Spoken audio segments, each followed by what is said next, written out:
तो हाँ बिल्कुल। Divyanshi, Sir. Continue the session. Today's session will be handled by you. Okay, Okay. okay, sir. Okay, sir. Sir Thank को you, sir. Introduce कीजिए, उसके बाद Introduce. Session start हो। Okay, sir. A very pleasant good evening to one and all. Welcome you all in the third session of 2-week online and offline ATAL FDP on Energy Management Challenge for Alternative Eco-Friendly System. Today's lecture is on challenges and opportunities in deployment of electric vehicle, will covered by Dr. Govind Singh, sir. It is my great honor and pleasure to introduce our guest of honor, Dr. Govind Singh. Dr. Govind Singh received his PhD, MTech and BTech degrees from IIT Kanpur, IIT Roorkee, and MMMUT Allahabad, respectively, all in electrical power engineering. Dr. Singh joined the Asian Institute of Technology in December 2009 and currently working as an associate professor and Energy Academy Program Chair in Department of Energy, Environment and Climate Change, SCRD, AIT, Thailand. His teaching and research interests include power system planning, operation and control, smart grid and microgrid, electric vehicle and battery storage, deregulation, solar and wind integration, power distribution system planning. Dr. Singh has supervised 7 doctoral and 72 master graduates, besides being involved as a committee member of more than 180 other master doctoral thesis work completed in last 15 years. He has published more than 115 articles in different international journals, book chapters in international conference proceedings, including IEEE, Elsewhere, IET, John Valley and Sons Limited, and Taylor and Francis. He has been involved in research development projects sponsored by international agencies. It is impossible to mention his every single achievements because they are a lot. It is such an honor for us to have you today between us. Please welcome Dr. Govind Singh, sir. Thank you. Thank you for introduction. Let me share the file. Usually I am used to with the Zoom. Okay, sir.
Yeah, now slide is visible. Okay, okay. Okay.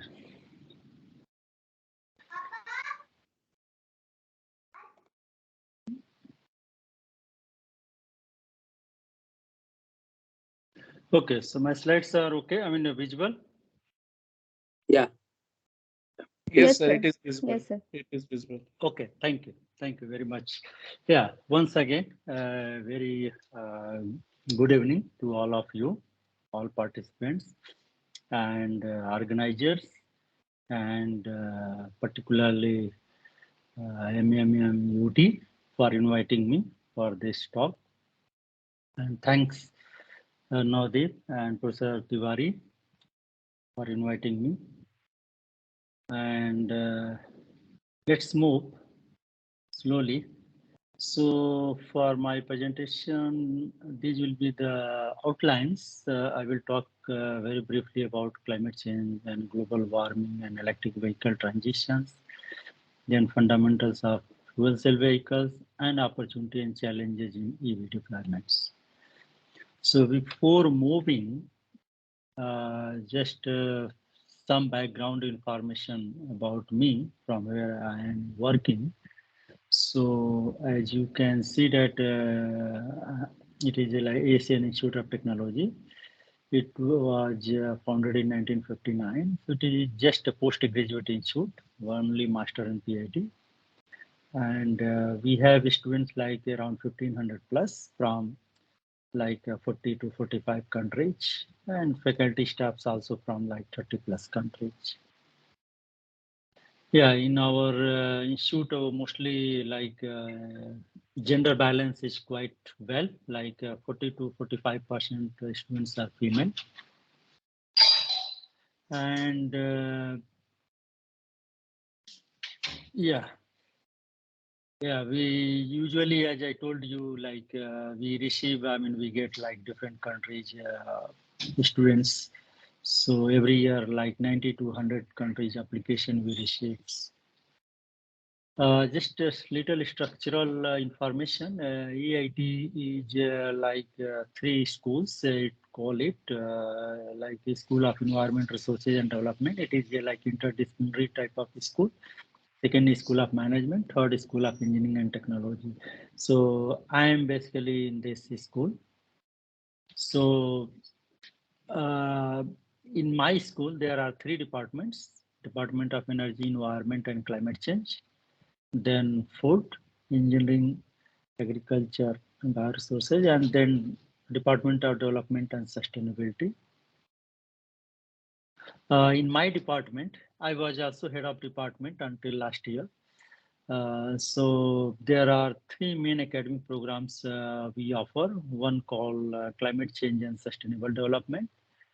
It is 2 years, 1 year and PhD programs, and then Environmental Engineering and Management, and then Sustainable Energy Transition, where I am. So, and also there are 1 year programs, sponsor based. So yeah, we have students from more than 30 countries, our alumnus, okay. So they are working in different international organizations. You can see IEA, UNESCAP, UNDP, and so on, and from different countries and utilities, universities. Yeah, I have one we are already doing. So even in pandemic, we have run our institute without a single day postponing. Because we immediately changed to the smart class, and then we run whole duration of the pandemic, mostly online. There are many scholarships available, okay, particularly whom are willing, or maybe you can share that, okay, for study in master and PhD, we have a number of full scholarship with bursary. They can see the website and they can check. Yeah, we have a lot of cultural activities throughout the year. In our program, Sustainable Energy Transition, we have energy access as one theme, then urban energy system, second theme, and then power system, another third themes. Okay, let's start with our main talk, electric vehicles. So rationale of electrification is, you can see that electric, vehicles particularly, okay, not electric, vehicles mostly run on the fossil fuel like oil or gas, okay. So in terms of availability, just to see the left side figures. So this is the, you can see the available reserve, okay, discovered reserves, okay, remaining reserves plus cumulative consumption, okay. So this is, you see the increasing year by year, okay, year by year increasing. So you can see it is slightly increasing. Remaining reserve, well, you can see the declining, okay. And consumption same times increasing exponentially. So basically already we have a gap to fill from the non-fossil fuels, okay. So it will widen the gap in future more. And if you see the oil consumption, so mostly if you see the both the developing world and also like developed world, okay, industrialized world. So in industrialized world, transportation is the one main, you see the consumption area, or you can say sector. So transport consume a lot. And then other sector are there, okay, but it is a secondary, you can see lower than that in industrialized country. But if you see in case of the developing world, okay, developing world, so other sector is high and transport is also significant, more or less like similar, okay. So it means transport entirely depends upon the oil. And this issue already you can see the ongoing issues of price and geopolitical issues and so on. So these all will create a trouble in future if we entirely depending on the oil. So yeah, these are informations, or maybe you are already aware. So global warming, as you know, because of the greenhouse gas effects, it is quite generic, and yeah, it happened like a gas is trapped, sun's infrared radiation reflected by the ground, and thus retaining the energy in the atmosphere and increasing the temperature. And increased earth temperature results in major ecological damages to its ecosystems. And of course, many natural disasters you can see nowadays: flood, winter, extreme winter, summer, okay, drought. So these are quite now common and visible around us. Among the ecological damages include like even some of like disappearance of some endangered species are also concerns, and also it destabilizes the natural resources that feed the some populations. So global warming is believed to have induced meteorological phenomena also like El Nino, which disturb our the rain, and which creates like tornadoes in under sun and dryness. So in a nutshell, if you see how contributing to our global warming, so commercial activity, of course, increasing, and residential also more or less increasing, and transport, as you can see, more increasing, okay. So these are the like CO2 emissions from these all three sectors: transport, residential, and commercial sectors, increasing year by year. And sometimes temperature, if you see, it is increasing, okay. Here it was, you can see the ups and downs, but from here you can see particularly from 1980 after that, continuously increasing. There is no ups and downs. Before that, there was sometimes increase, then drop, and so, but now it is continuously increasing. So this already created a lot of now, the concern around the world. So if you see 25% of emissions shared by the transport sector, which is second highest emitter after the power sector. And more than 75% of the emissions caused by the road transport. In the wake of Paris Agreement, ADG, and limiting, the temperature 2 degrees, a strong commitments, encouraging from each country. And you can see in COP26 and so on, everything's going on. So, power sector is not enough. Cross-sector emission reduction through electrification of transport sector is required. So you see that just decarbonizing the power sector is not enough. So also have to decarbonize the transport sector. Okay, so transport sector, it means it will then electrifying. That's the way to decarbonize. Another is like you can use the hydrogen as a fuel, which is quite early stage development, but later on we hope that technology will come, so you can do that one and you can use it. So these are right side figures show that different CO2 emission by sector. So from transport, you already seen that transport is here, and then electrical generation is here. If you see from the vehicles, how much generate. So 1 gallon CO2 emission, electric car emit like this, and then Toyota Prius. This is a hybrid model, okay, Toyota Prius. So it emit like this after hybridization, and this is another like a BEV type. You can see that this. So it emit more. Okay, this is not BEV. Sorry, this is IC engine. Okay, so you can see how much it is. So very high power. So electric car still emit because of source. Which source you are using? That's quite important point. Okay, so with this, you see the India's commitment. So in 2021, our Prime Minister announced the like 5 points are set targets at COP26 in Glasgow. Like India will increase its non-fossil fuel energy capacity to like 500 gigawatt by 2030.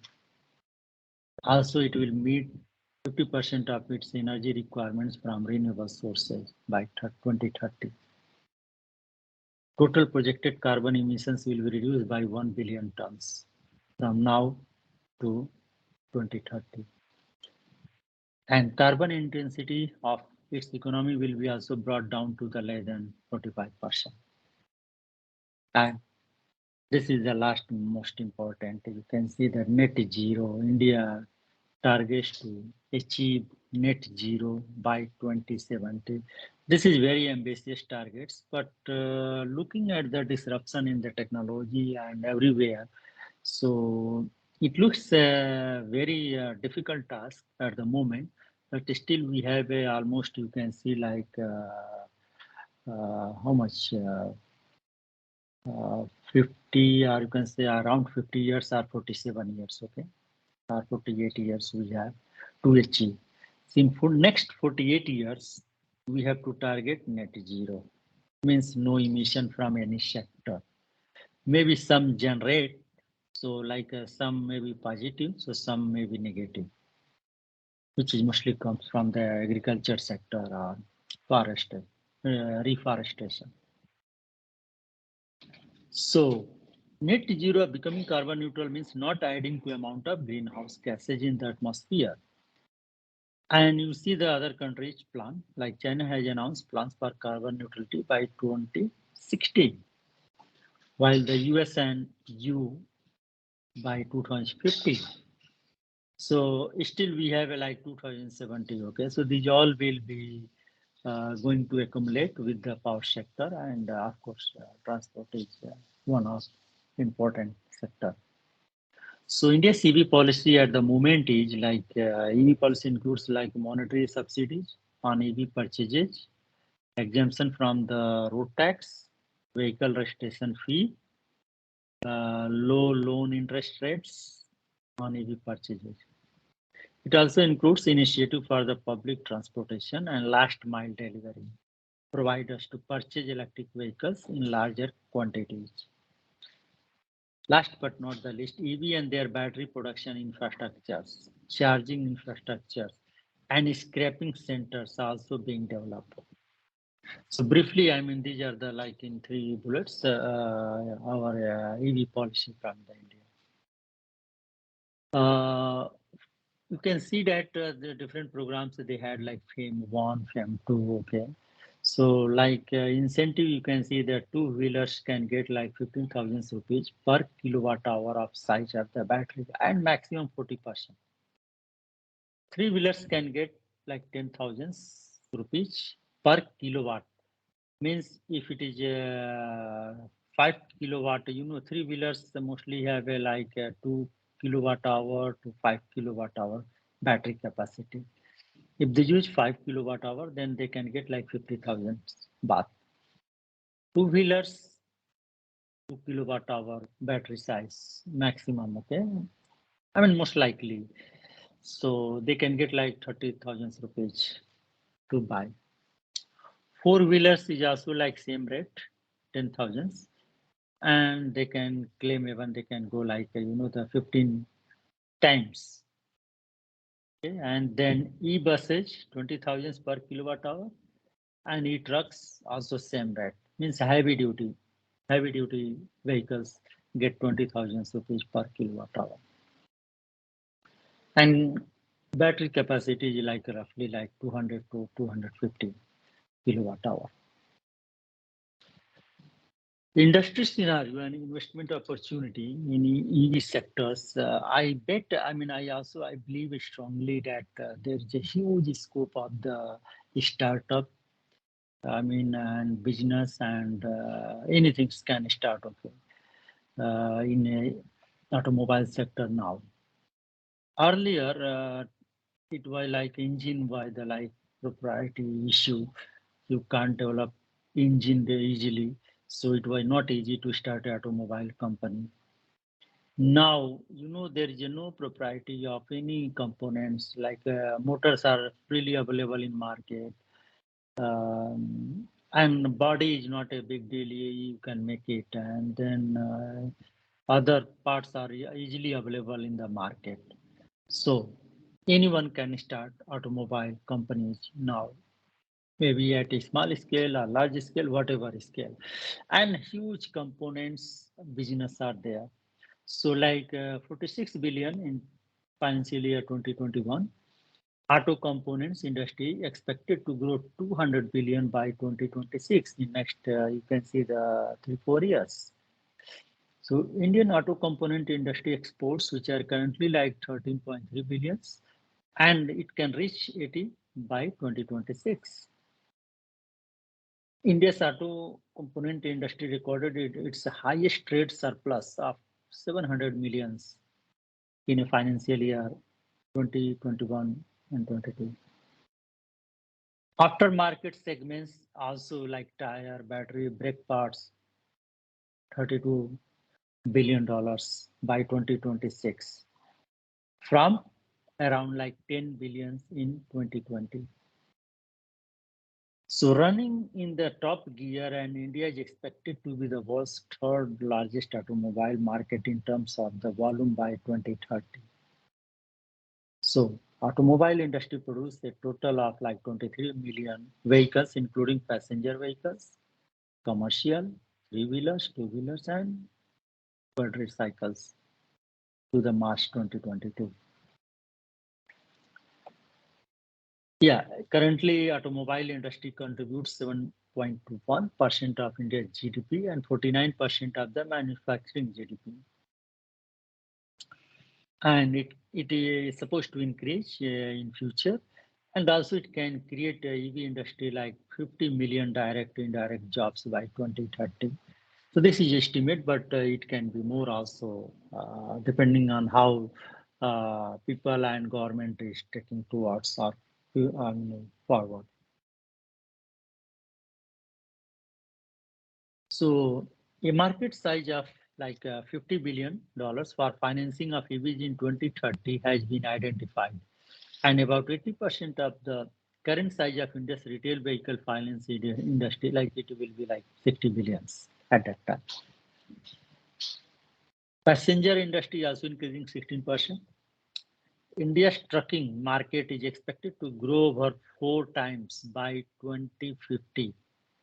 So number of trucks is expected to more than quadruple, like now 4 million in 2022. It goes to the 70 million trucks by 2050. And now, Tesla already started heavy duty trucks with the EV based, and other, manufacturers also coming with the, in heavy duty, hydrogen is one competitor coming, okay, because weight is not a big deal. So then there they can use hydrogen.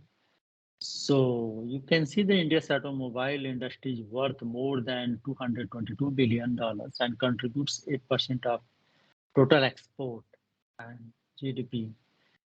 And it will be the third largest in 2030. And already you are aware that 100% FDI allow under automatic route now. So, okay, these were the, the updates from the India side. Maybe you might have more updates, more information. So you can see what is doing from India side. Any questions? Anyone?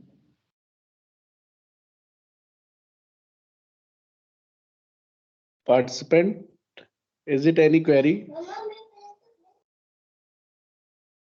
Ravi, is it audible?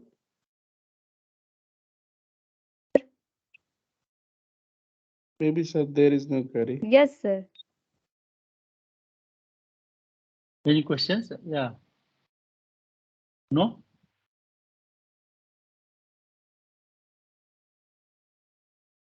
Okay, if no, then okay, let's move. Okay, so goals and challenges of alternative vehicles. So, you know, the EV offers many advantages over the traditional one, like it is like zero emission. So this type of vehicles, I mean, completely EV, BEV, okay? They call BEV means battery electric vehicles. Neither emit tailpipe pollutants, CO2 nor nitrogen. Also, manufacturing process tend to be more respectful with the environment, although battery manufacturing adversely affect the carbon footprint. So battery is the one weak point in electrification. And I mean, things are going on already. I mean, how to tackle this issue. And we will see also some of the slides, okay, more about battery. Simplicity is another advantageous factor for the EV. Like engine elements is smaller, which leads to a much cheaper maintenance. Also, I can tell, you can see that here. So engines are simpler and more compact. They do not need a cooling circuit usually, unless very high power density. Neither is necessary for incorporating gear shift, clutch elements that are reduced like engine noise. Okay. Also, you can see the engine noise drastically reduced with EV. Having fewer moving parts, like roughly around 18 to 20 parts are moving in the EV compared to the counterpart IC engine. Okay. IC engine, where roughly around 2000 moving parts are there. And then you can understand the complexity, maintenance, wear and tear, and so on, those issues. So because of the less moving parts, so you have a fewer breakdowns. Also, it does not suffer of the inherent wear and tear because of explosions, vibrations, and fuel corrosions. Yeah, this issue is somewhat there is related to the battery. Okay, battery have some issue that we will talk later a little bit. But other than that, there is no gasoline, nothing. Okay. Yeah, cost is the one issue. Like maintenance cost is low in EV, but buying in beginning is quite capital cost is high, but running cost and maintenance cost are low compared to the IC engine. Okay, so energy cost per kilometer is very low in case of this. Comfort, traveling in EV is more comfortable due to absence of vibrations and engine noise.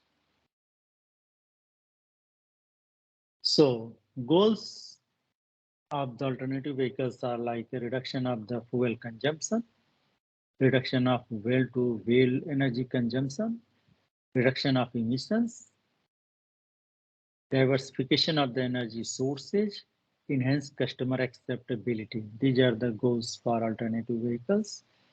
But challenges are quality and reliability, size and cost, efficiency and performance, standardization of safety and diagnostic, and requirements for the trained engineers.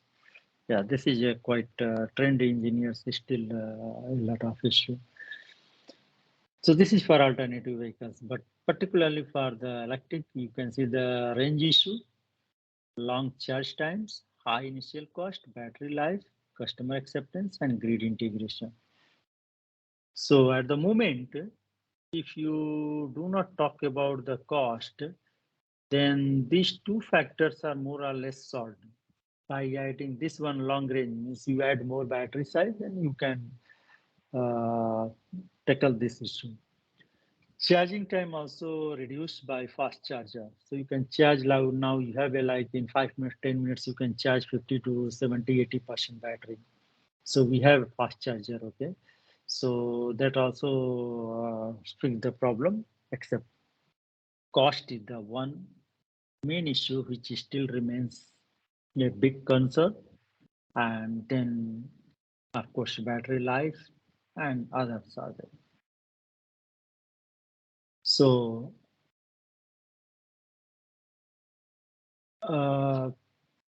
just to see that how it improved from the IC engine counterpart, just simple way. I hope you are aware of that.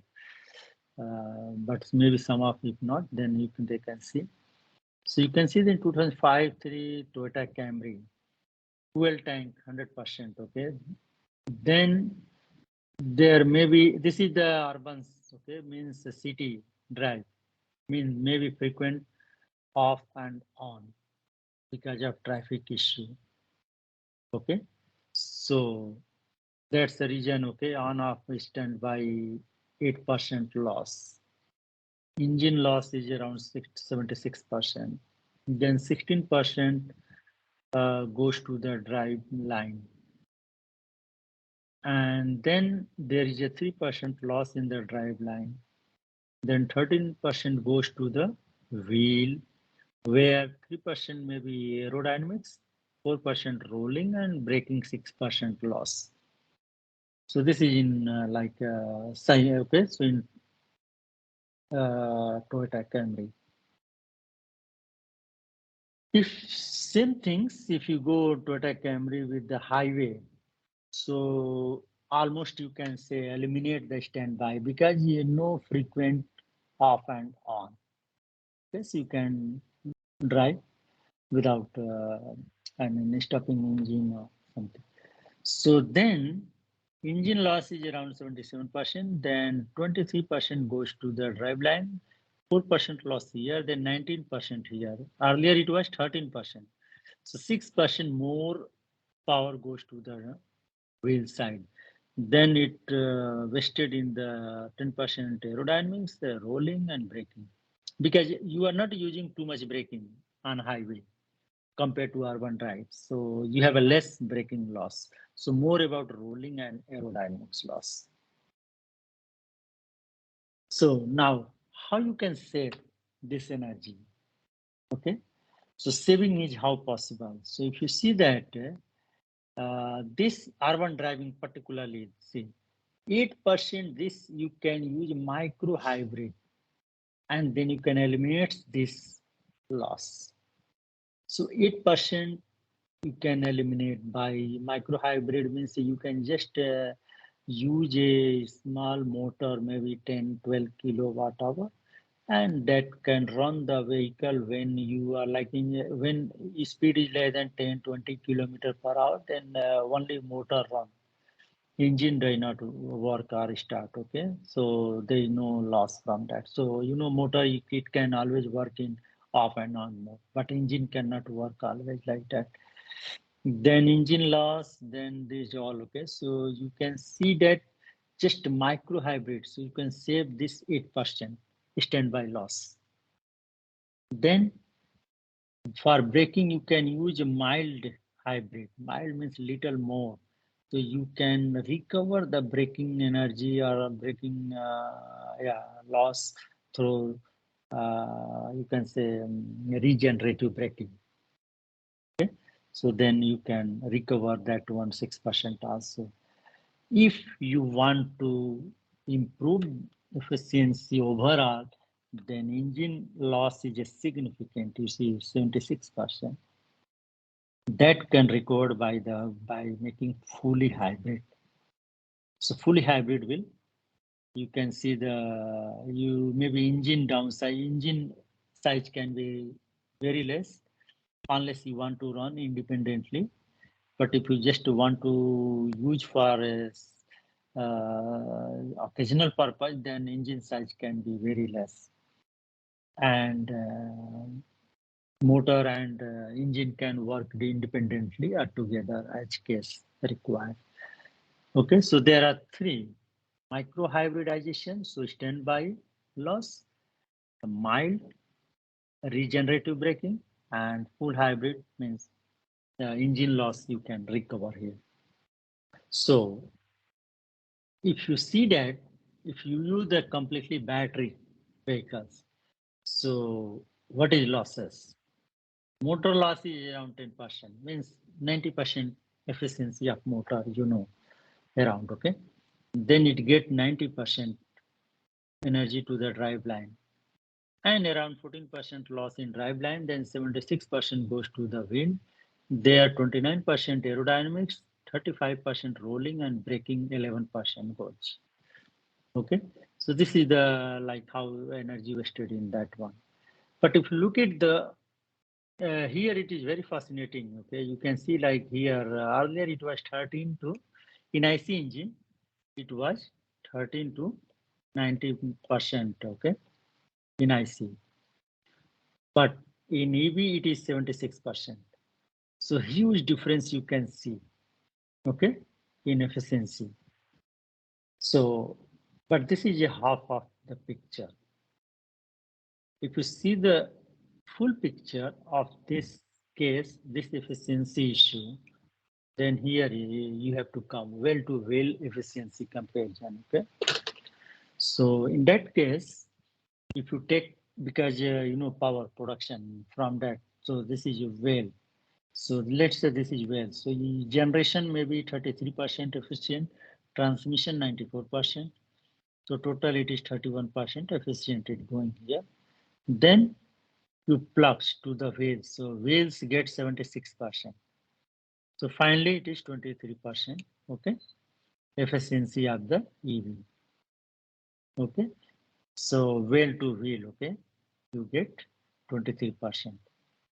Now, if you talk about the IC engine, so refineries are like 82% efficient, only 18% around loss. Then transmission is 2% loss. Then 80% it goes here. You see here compared. Here 31%, here 80%. Now the magic happened at end. Here, this is just 13%, 16% efficient. This is 76% efficient. Okay, so here huge, advantage. Okay, a lot of, better efficiency. Here a lot of loss, but this side is this compensate. Okay, if you see this, so this generation this side. So effectively, EV is around 23% efficient, and IC engine is 13% efficient from well to wheel case. So around, you can see the well to tank. This is 31% and this is 80%. Okay, so effectively you can see, and this is tank to wheels 26%, and in case of IC engine it is 16%. So effectively, like 10% you get the better efficiency if you use the EV. Okay, if this is the scenario. This scenario means generation is some fossil fuels, okay, coal or something. But if you use the generation from the solar or wind and so on, then these things will change. Okay, these things will change because generation. Okay, then it is not. Different case. Okay, so in terms of well to efficiency will be different figure.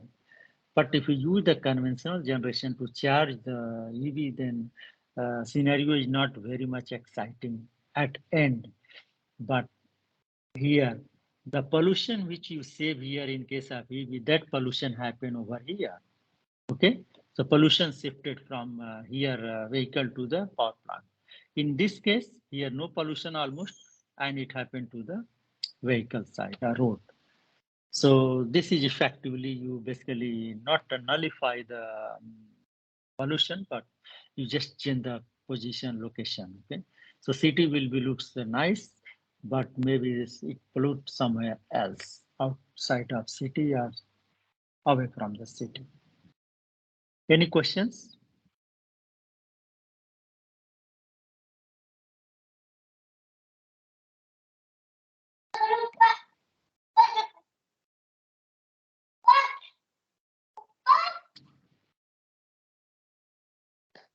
Audience, is it any query? Amit? Divyanshi?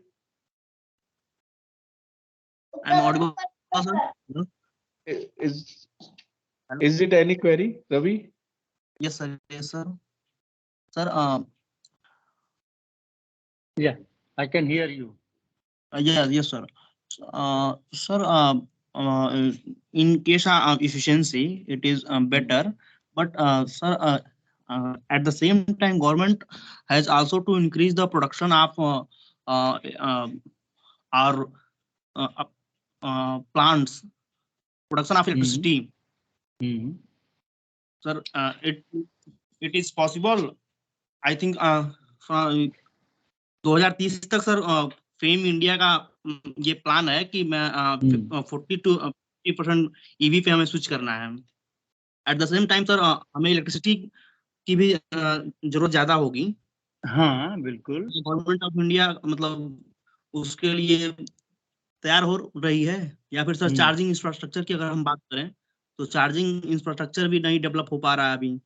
नहीं, वो सब अभी आएंगे बाद में, ठीक है, वो सब इश्यू बाद में अभी डिस्कस करेंगे। अभी यहाँ तक कोई मतलब क्लैरिफिकेशन सर यहाँ तक सर कोई मतलब क्वेश्चन नहीं है। ठीक है, ओके ओके, थैंक यू। वो भी अभी आएंगे स्लोली। Okay, Hello, sir. या Hello, sir. या प्लीज, Sir, या you can ask in Hindi. Okay, there no issue. Okay, please feel free. Okay, Okay. Thank you, sir. And sir, one more question. Sir, EV में बात कर रहे हैं, EV में losses अभी भी हमारे में ज्यादा हो रहे हैं। EV में हाँ, EV में तो सर इसको कैसे कम कर सकते हैं? EV में जो लॉसेस हो रहे हैं। लॉसेस अब देखिए, ईवी में लॉसेस मतलब अगर जो देखेंगे लॉसेस कहाँ है ईवी में ज्यादातर। कंट्रोलर आप मोटर में कितना आप बढ़ा सकते हैं। अच्छा सर, मोटर में ज्यादा नहीं बढ़ा सकते। कुछ यहाँ आप बढ़ा सकते हैं कि ड्राइव लाइन में आई विल टॉक लेटर, मतलब बाद में हम दिखाएंगे थोड़ा सा। यहाँ ये है कि डायरेक्ट कपलिंग कर दें, मतलब ज्यादा गियरिंग सिस्टम को हटा दें तो ये लॉसेस रिड्यूस हो जाएंगे। जो 14% है ये बहुत कम हो जाएगा। ठीक है सर। Yes sir. सर अगर देखें तो अगर सर्किट डिजाइन जो होता है, ईवी का सर्किट डिजाइन जो है, अगर सिंपल इसको सिंपलीफाई किया जाए, मतलब जितना साधारण कर सकते हैं कर लें, तो क्या लॉसेस कम हो सकते हैं?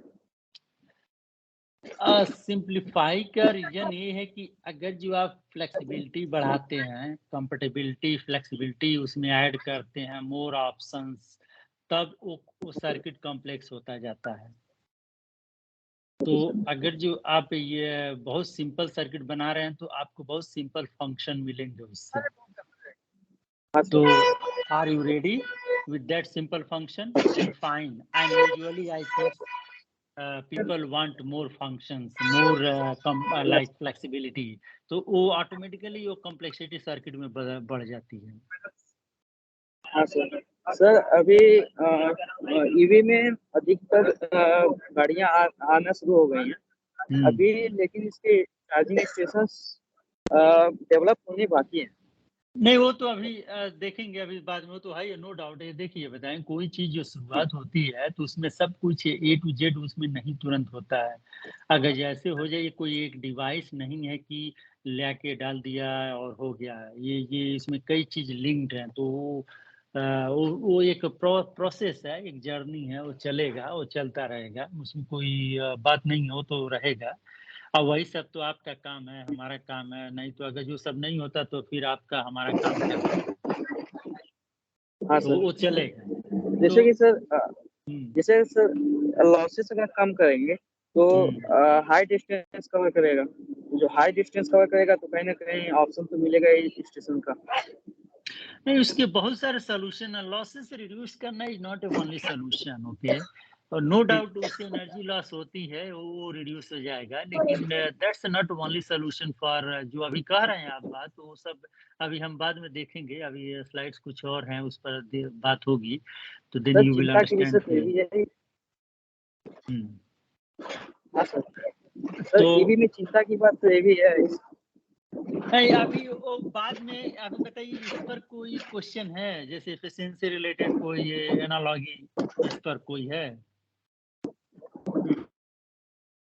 इस पर न हो तो हम आगे बढ़े, और वो सब बात आएगी, अभी धीरे धीरे स्लोली आएगी, ठीक है। कोई और question?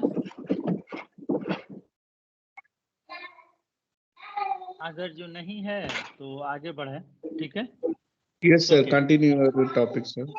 Okay, thank you.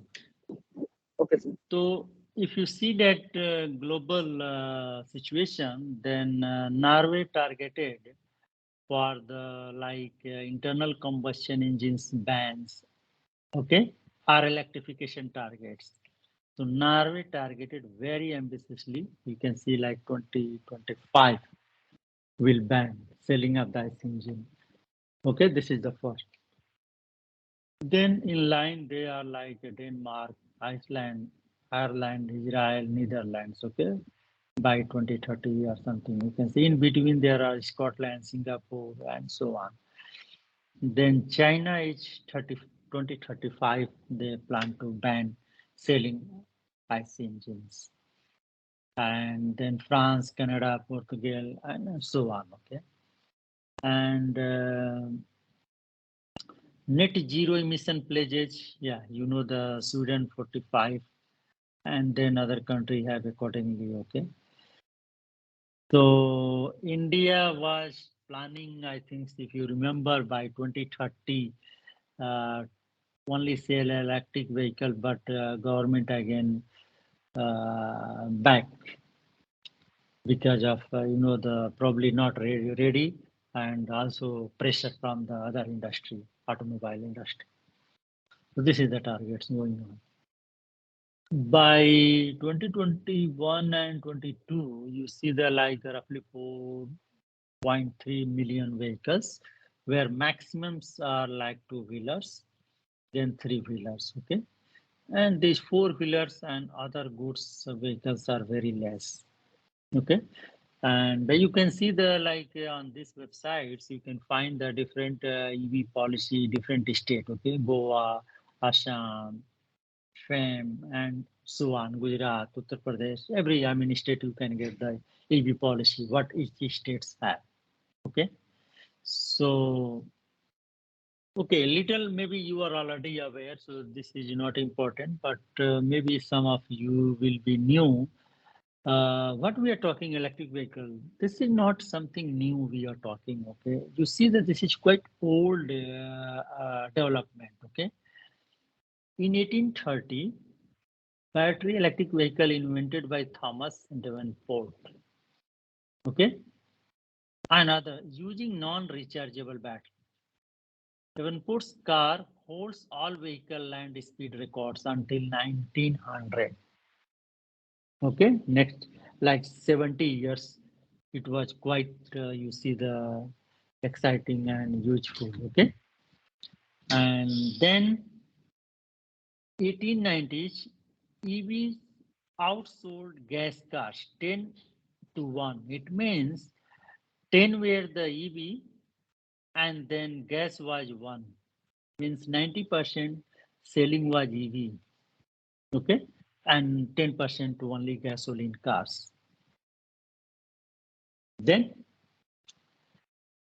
1904, first speeding ticket issued to driver of EV, okay? And then first hybrid vehicles also built. You see that it is a hybrid vehicles, it is not also very new.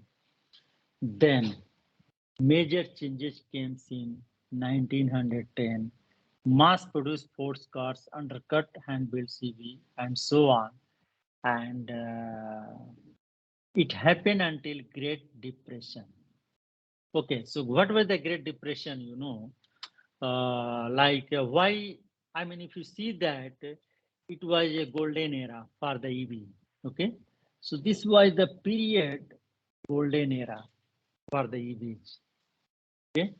But suddenly fallout happened. Why? It was because anyone have, aware of that? Why fallout this happened? I mean, suddenly EV vanished and then gasoline cars emerged as a sole vehicle. Anyone? Why EV lost the ground battle?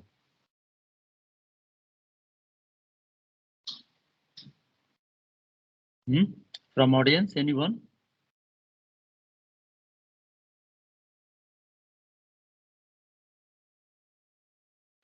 Can you hear me? Sir, I think yes, sir. Sir, I think World War One.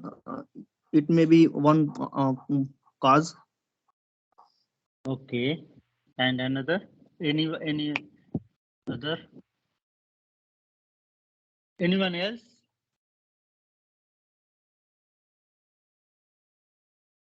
कोई भी है जो बता सकता है, मतलब जो भी है, कोई किसी को मतलब idea just.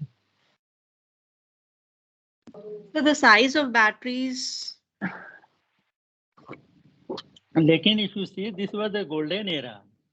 Yes. So size of battery was not an issue.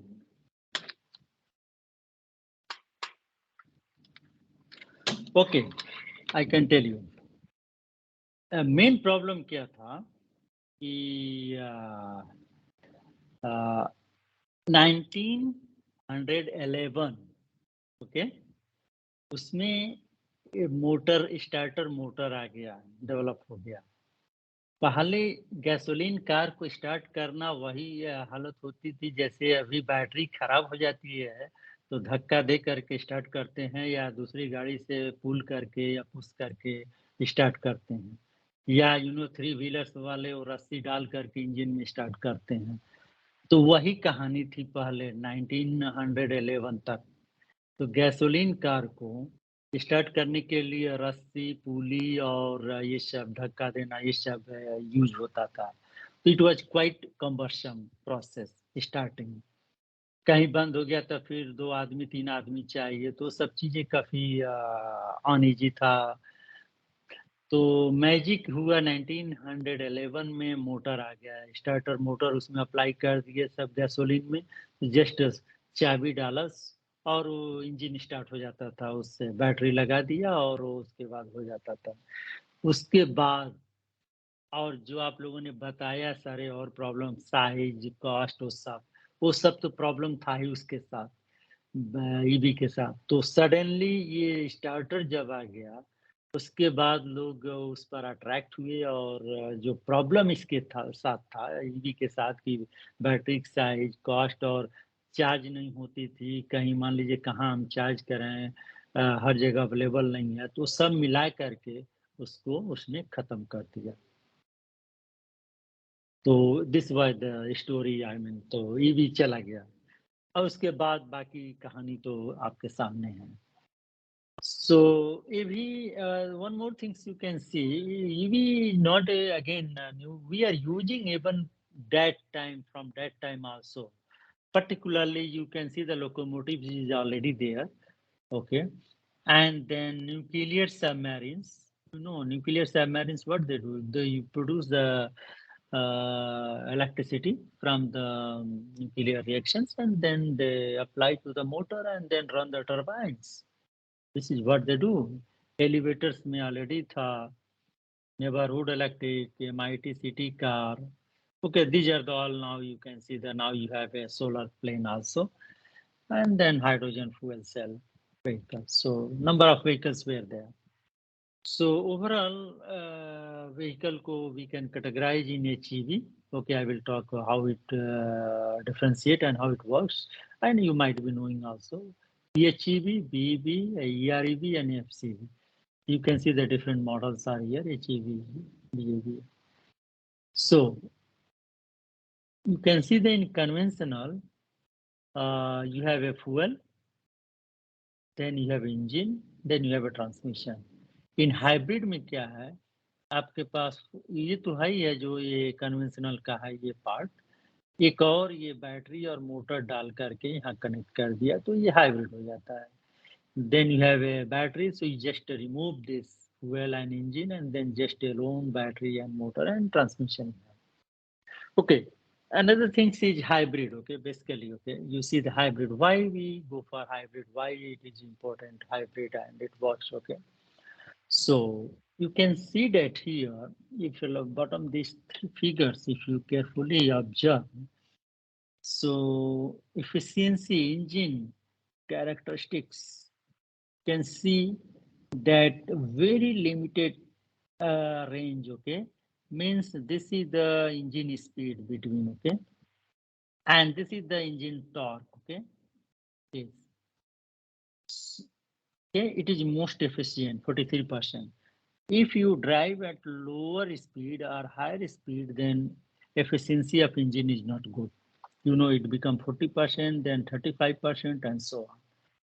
And torque also, अगर जो ज़्यादा torque यूज करना है, then efficiency compromise हो जाती है. फिर अगर जो low torque मतलब you know the low speed अगर ड्राइव कर रहे हैं तो भी देखिए इसका efficiency reduce हो जाती है. So it only works very good in this range, okay, with a limited speed range and limited torque range. So most efficient, of course, it is 43%. Same times, if you see the motor efficiency is quite high compared to engine, okay. You see the 35 to 43%. It is like 95%, 90, then 80%. So it is very high.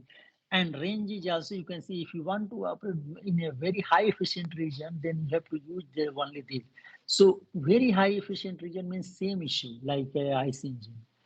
But if you go beyond, the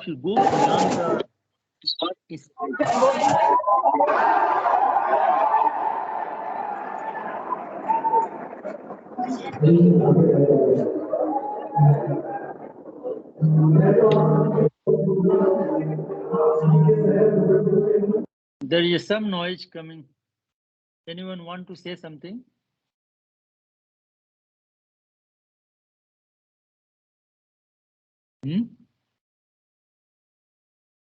Please, all of the participant off your mic. Okay, thank you. Create a problem. Okay, sir, continue. So there is a break also, or what? Yes, sir, it will be 15-minute break. After 15 minutes, we will continue again. Now? Yes, sir. Okay, sir. Now it will be 15-minute breaks. All participants, it is audible. Yes, sir. Yes, sir. Announce the 15-minute break. Divyanshi announce the 15-minute break. Okay, sir. Let's have a 15 minutes break here and please be back at 8:15 p.m. So all are requested to join at scheduled time and same link is useful to join at 8:15 p.m. Thank you.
Okay, so shall we start? Yes, sir.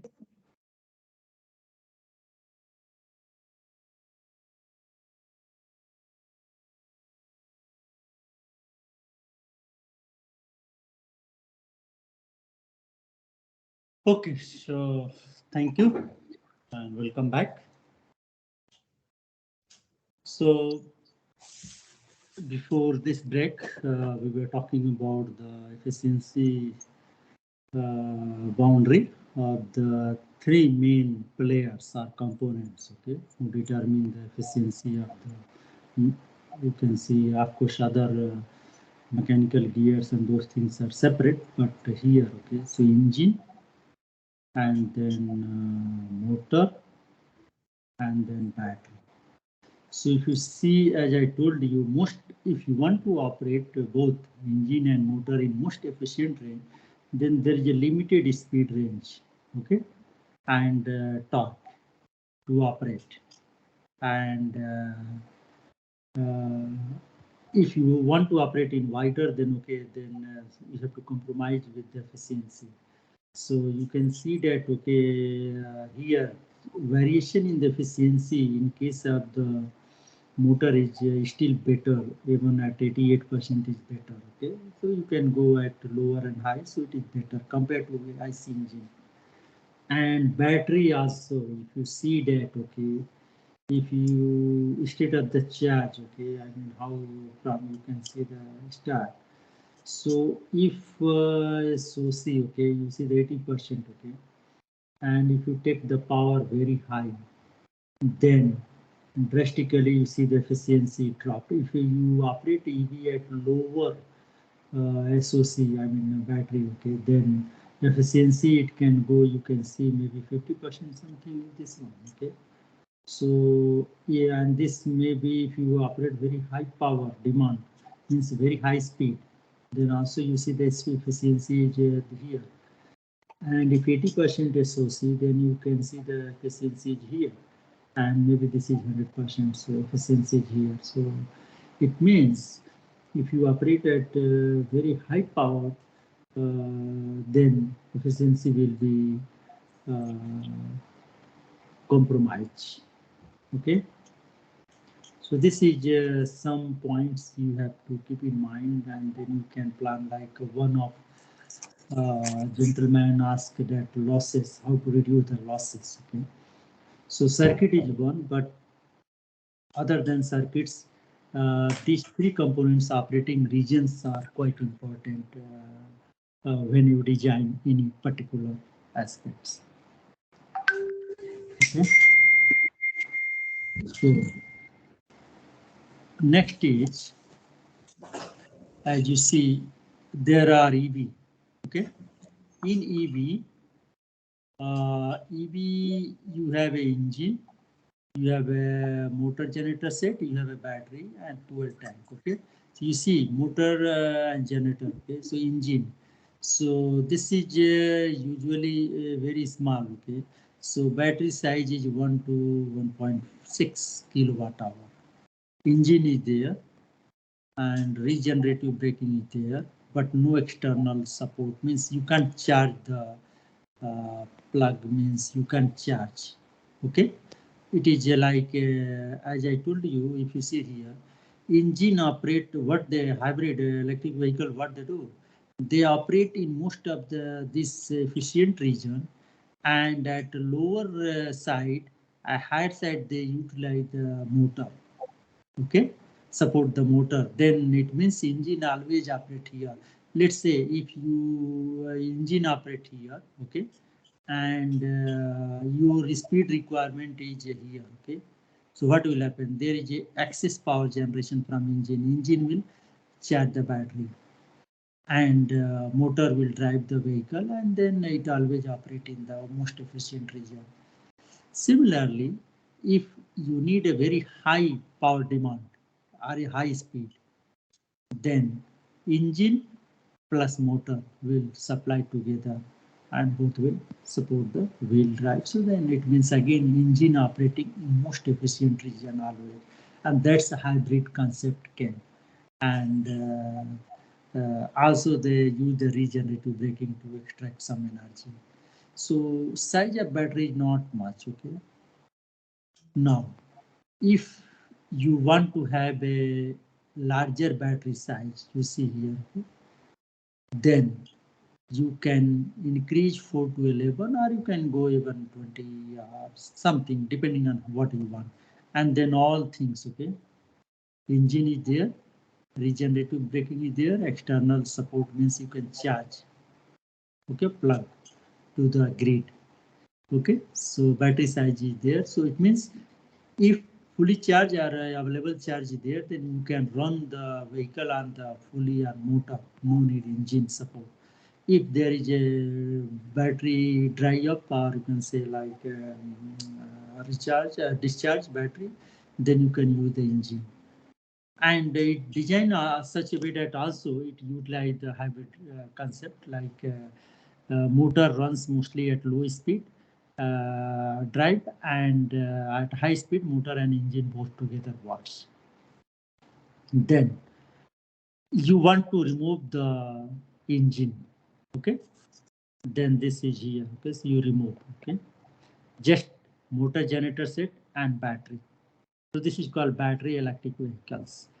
And then size of battery can be any like 15, 16 to 100, 200 kilowatt hour. No engine, but regenerative braking is there, and external, okay, you have to charge.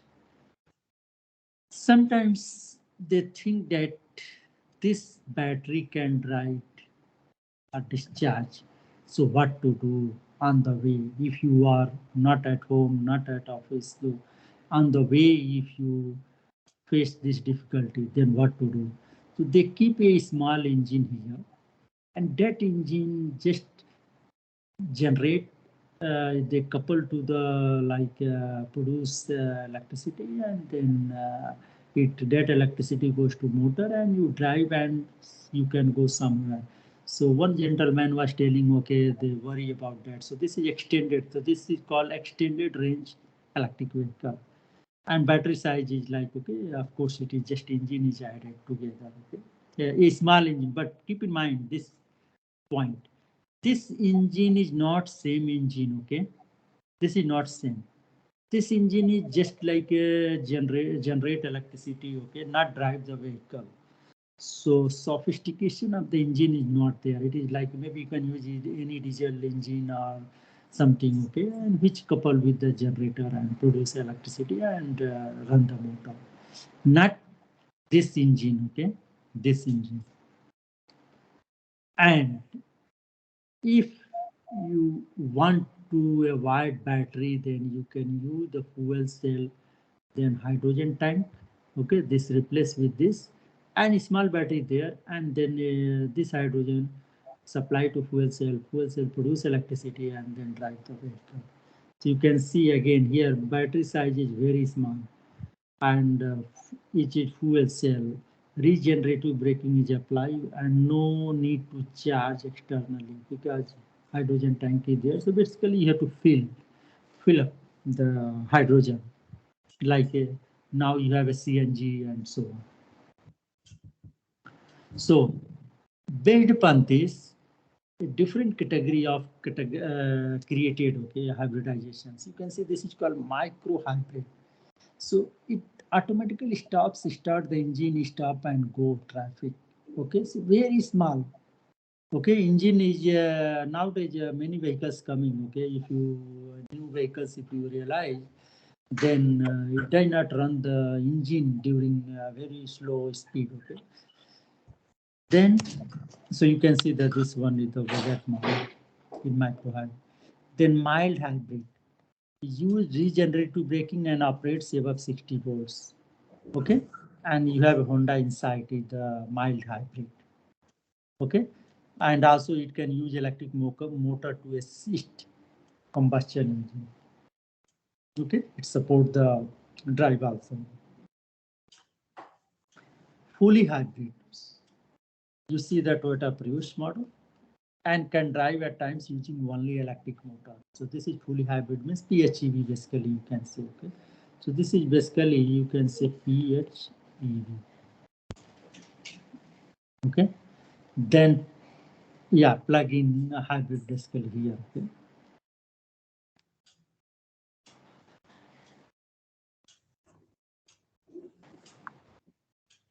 Together you can see. Then, okay, this is interesting. You can see there are many understanding, misunderstanding, okay, about this hybridization. So if you talk about the Toyota, so Prius model, you can see in US, okay. So you see that this is the price, hybrid price, okay, like $23,000 something. Camry, okay, 26,000. Highlander is like $35,000. Base model means IC engine price, okay. So this is basically IC, okay. So it is like 15,000, 20,000, 25,000, same model. If hybridized, then you can see price increase like 35% to the 47% price increase, okay, in hybridization. If you see the efficiency in city highway, okay, sorry, city, this is urban, okay. So mileage is like mile per gallon, okay. So 51, 33, 27. Highway 48. This is the, you can see difference, okay. And IC engine if you use, then this is 26, 35 and so on. So basically increase in mileage. If you drive in city or urban area, then mileage to the Prius model can increase your mileage by 96%. Camry increase 50%, Highlander 35%, and highway 37%, 3%, 12%. So this is very important. Hybrid is very useful if you're using in city area or urban area, okay, where frequent stop and go is their case. Okay, so mileage can increase from 50 to 96%, price increase from 35 to 47%. So if you agree at this, then okay, you can go. Yeah, there are some other cases you can see Ford, Honda, Nissan, Lexus. Then in those cases, you see sometimes, okay, everyone give a, you see the positive increment for the mileage in case of city. Okay, city area, everyone provide some improvement. But interesting point you can see on highways, some particularly this and this, okay, minus means with the electric vehicle, it is less efficient than the IC engine, okay, on highway, because highway you don't have a brake, and so those things are not the issue is not you can say like useful to exploit as EV. Any questions? Any gentlemen?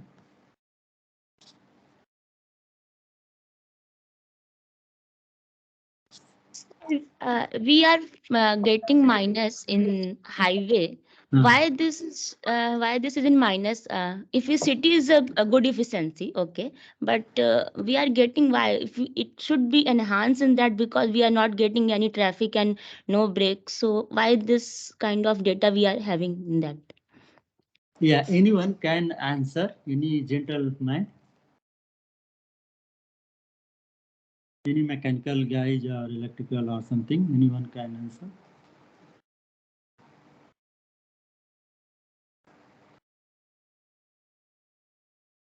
No? Okay. This is because, you know, these are the like, you know, the SUV type of vehicles, okay, particularly, okay. And their design feature is different, and then EV weight will increase and engine size. So those all together, many components increase. So basically it is not a useful, okay. So more usefulness comes at lower speed, okay. If you remember, I told, okay, they are like a lower speed, okay. If you see the engine, okay, here, okay, lower speed. So in a city drive, you drive mostly at lower speeds. So in that case, you can utilize motor, okay? But higher speed, okay, you know the engine has to run. And this is all other parts just to create like a waste of the energy, okay?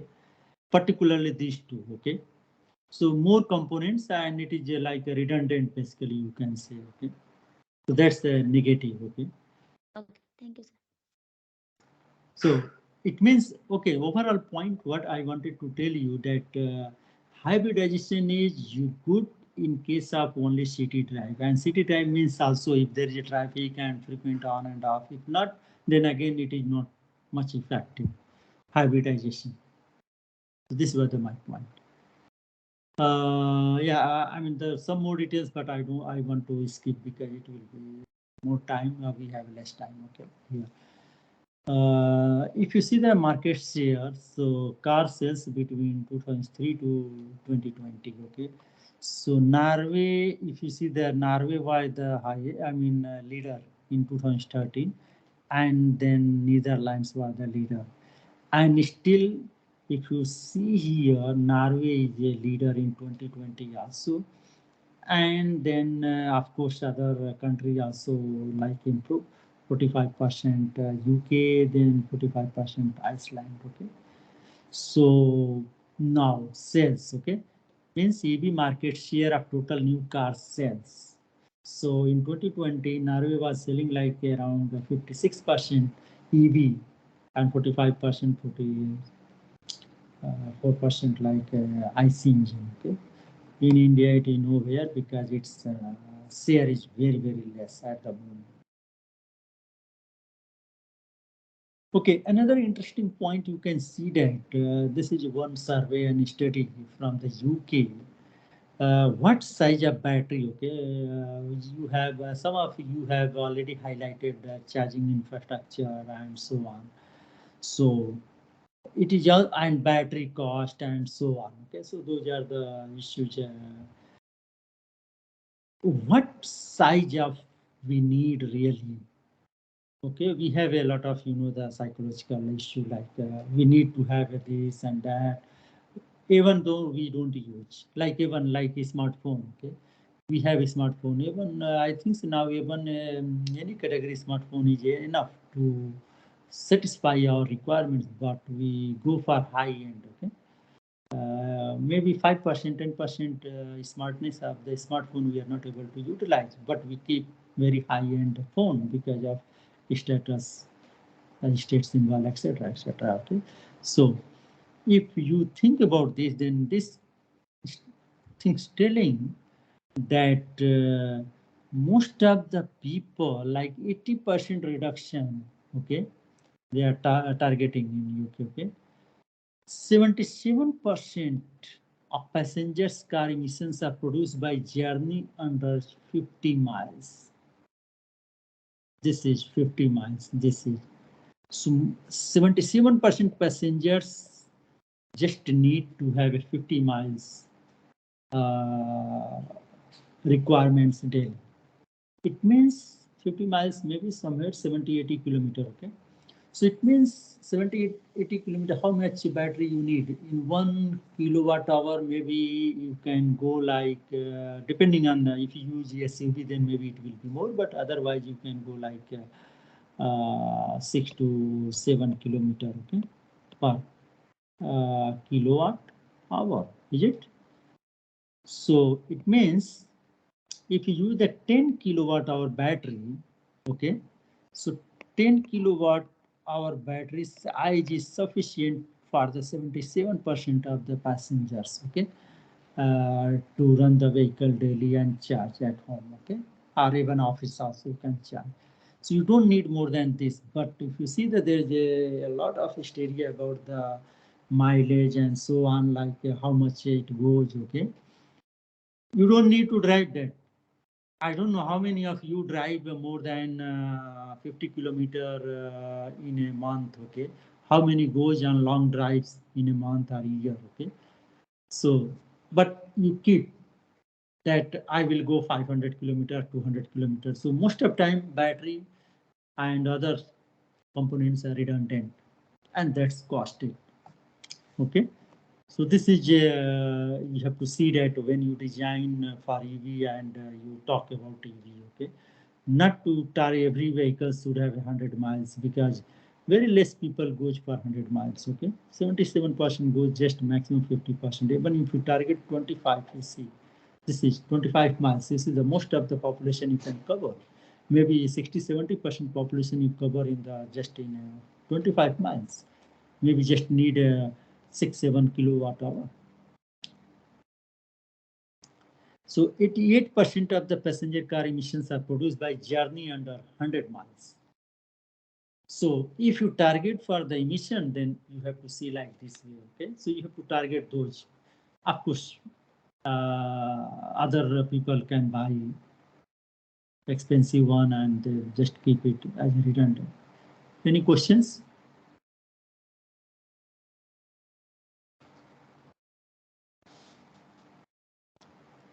Participants, if you have any query, please ask.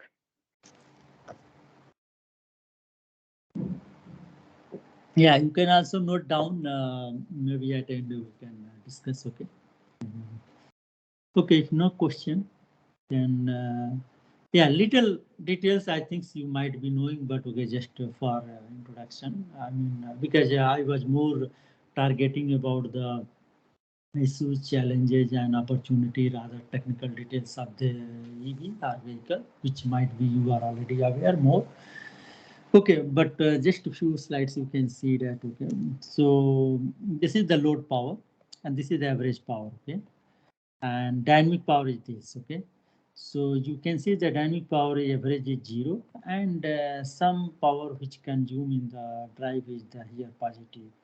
So this helps to design the energy storage. Okay, so let's say average power, it can come from the battery. Okay, and dynamic power maybe come from the capacitor. Okay, because it is average is 0. So if you have a very flywheel, okay, flywheel, so you can use that and then you can utilize. Okay, this in design of the EV. So there are mostly 2-3 types of the design. Okay, basic design, series and parallel. Okay, but also you can see the newly introduced design, it could not classified in either series or parallel. It's like you can see, so total design is coming like for series hybrid, parallel hybrid, series, parallel hybrid, and complex hybrid. So possible configuration you can see here, as one gentleman asked about the losses. Okay, how to reduce. So you can see here different configurations, and it has a different losses. Okay, so losses means more components, more losses, less component, less losses first, and of course size rating is another thing. In a simple one, you have a motor, clutch, gearbox, and differential gear. Okay, then in second configuration, just you remove the clutch. Okay, clutch is removed, and just you use the motor, gearbox, and differential. Okay, then another configuration, you remove the, or you can say the gearbox remove. You can use the not like fixed gear. You can use fixed gear, differential, and motor. Okay, and axle you can use the rear or front wheel. Okay, you can use. So you can remove the like a gearbox. Okay, then further changes possible, you can split. So you can remove the differential. Okay, so here differential gear can remove. So you have a fixed gear, motor, fixed gear, motor. So both will have a own motor and fixed gear. Okay, so two motors, so you don't need differential. Okay? Then fifth one, remove the fixed gear. Directly motor can work as a gear also. So both will have a own motor, and that motor works on different speed, and then it fulfill the fixed gear actually move to the wheel, okay, inside the wheel. Here it was on axle, so here it moved to the wheel. Finally, remove the fixed gear also, okay, move, and then just motor in the wheel, okay, you see. So motor are embedded in the wheel, and then other rest component just removed. So losses, associated losses also removed, cost associated also removed, and complexity, maintenance also associated removed. Weight will also remove. Any questions?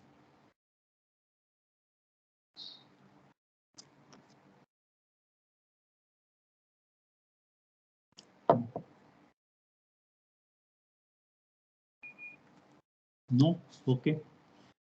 So now, one also I told, so briefly I can tell, fuel cell vehicles. So rest of the architecture, these all will be same, okay, in fuel cell, okay.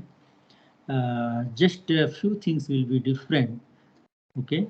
One, fuel supply. So one is that directly they can produce, supply to the hydrogen tank. Okay, then fuel cell, it supply hydrogen, then produce electricity, then converter, and then drive the motor.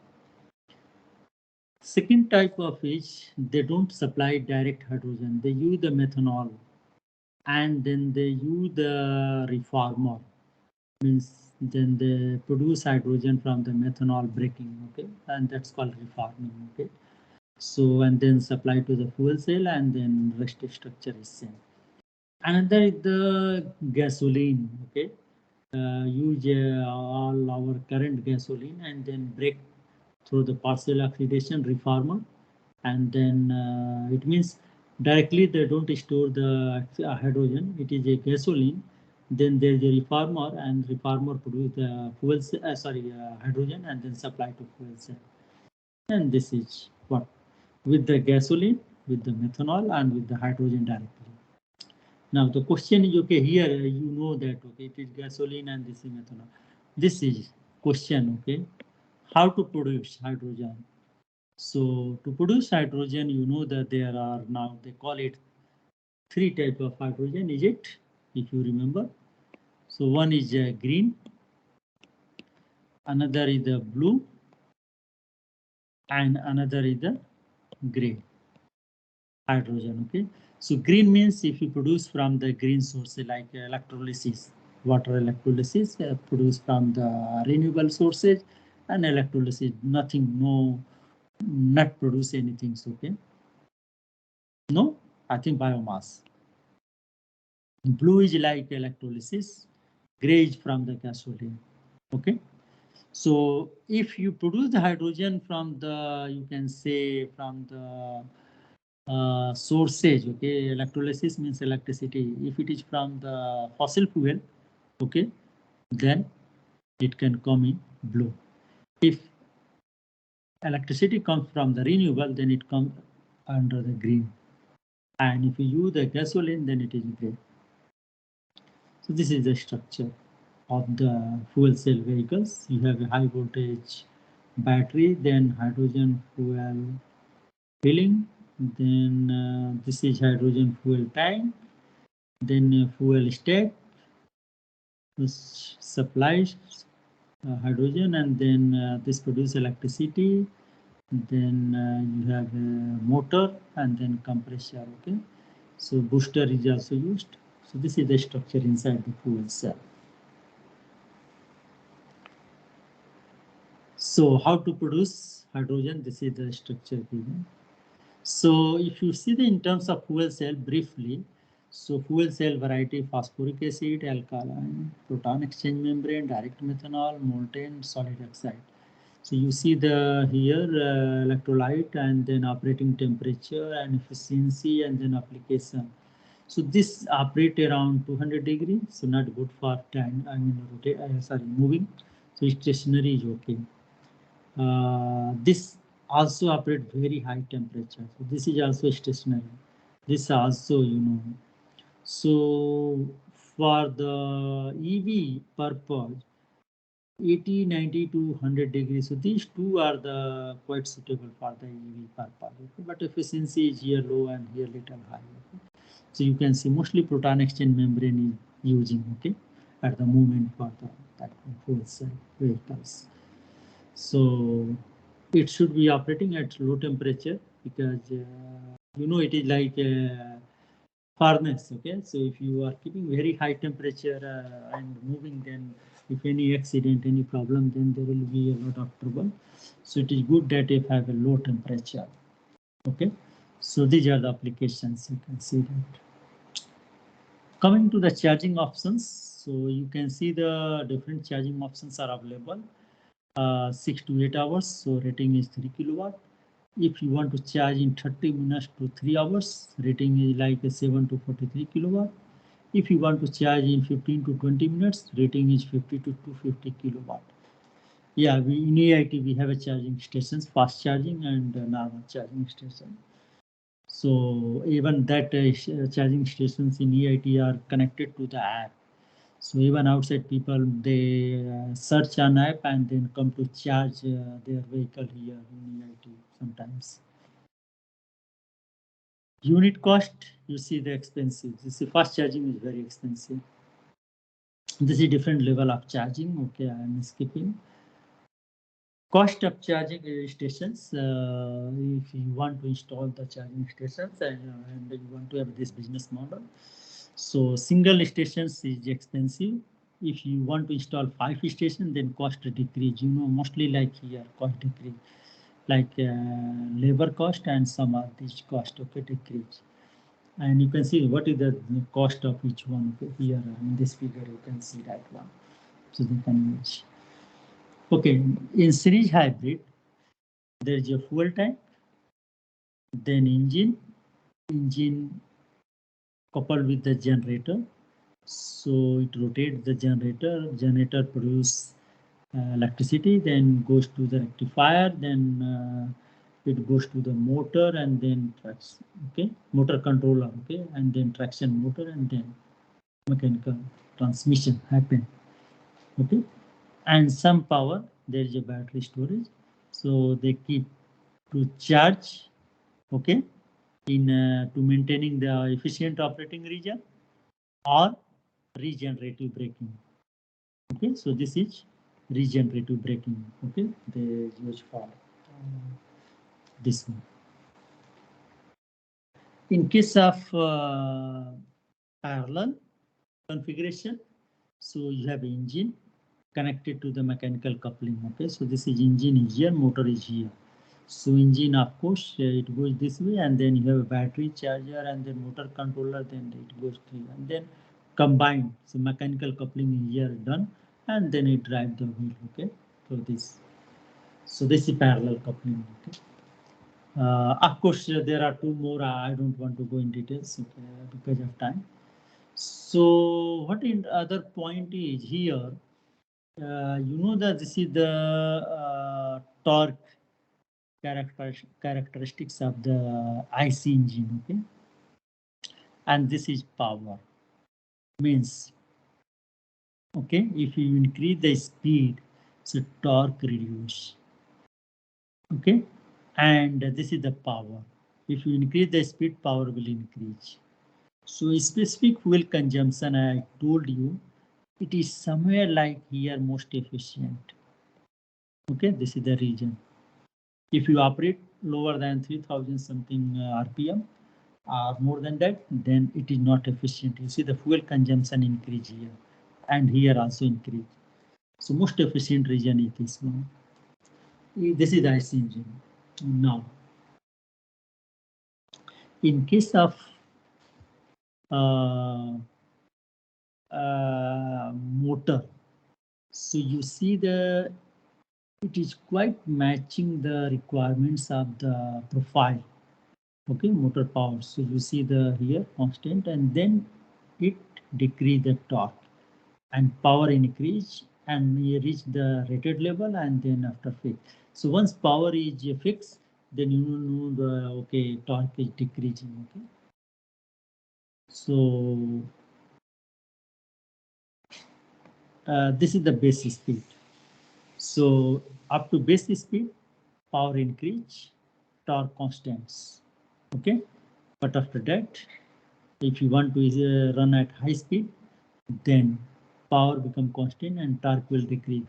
And this is okay. This is suitable because at high speed, rolling frictions will decrease. So you don't need that much torque also. So this is satisfying the requirement. So there is no issue. So, you know, we need to design. So you see that this is the AIC engine. So we need in beginning high torque. So that's the reason to get high torque. In IC engine, we create a different gear system. So by that gear system, first gear very high torque, second gear low torque, and then so on. Okay. So this is the like the let's say only fourth gear. So this is direct engine coupling. So no gear system in this. If high speed you are running, then directly engine connected to the wheel. Okay, something. So less torque needed and high speed. Fine. So what is this? It means you have a gear system to create these characteristics.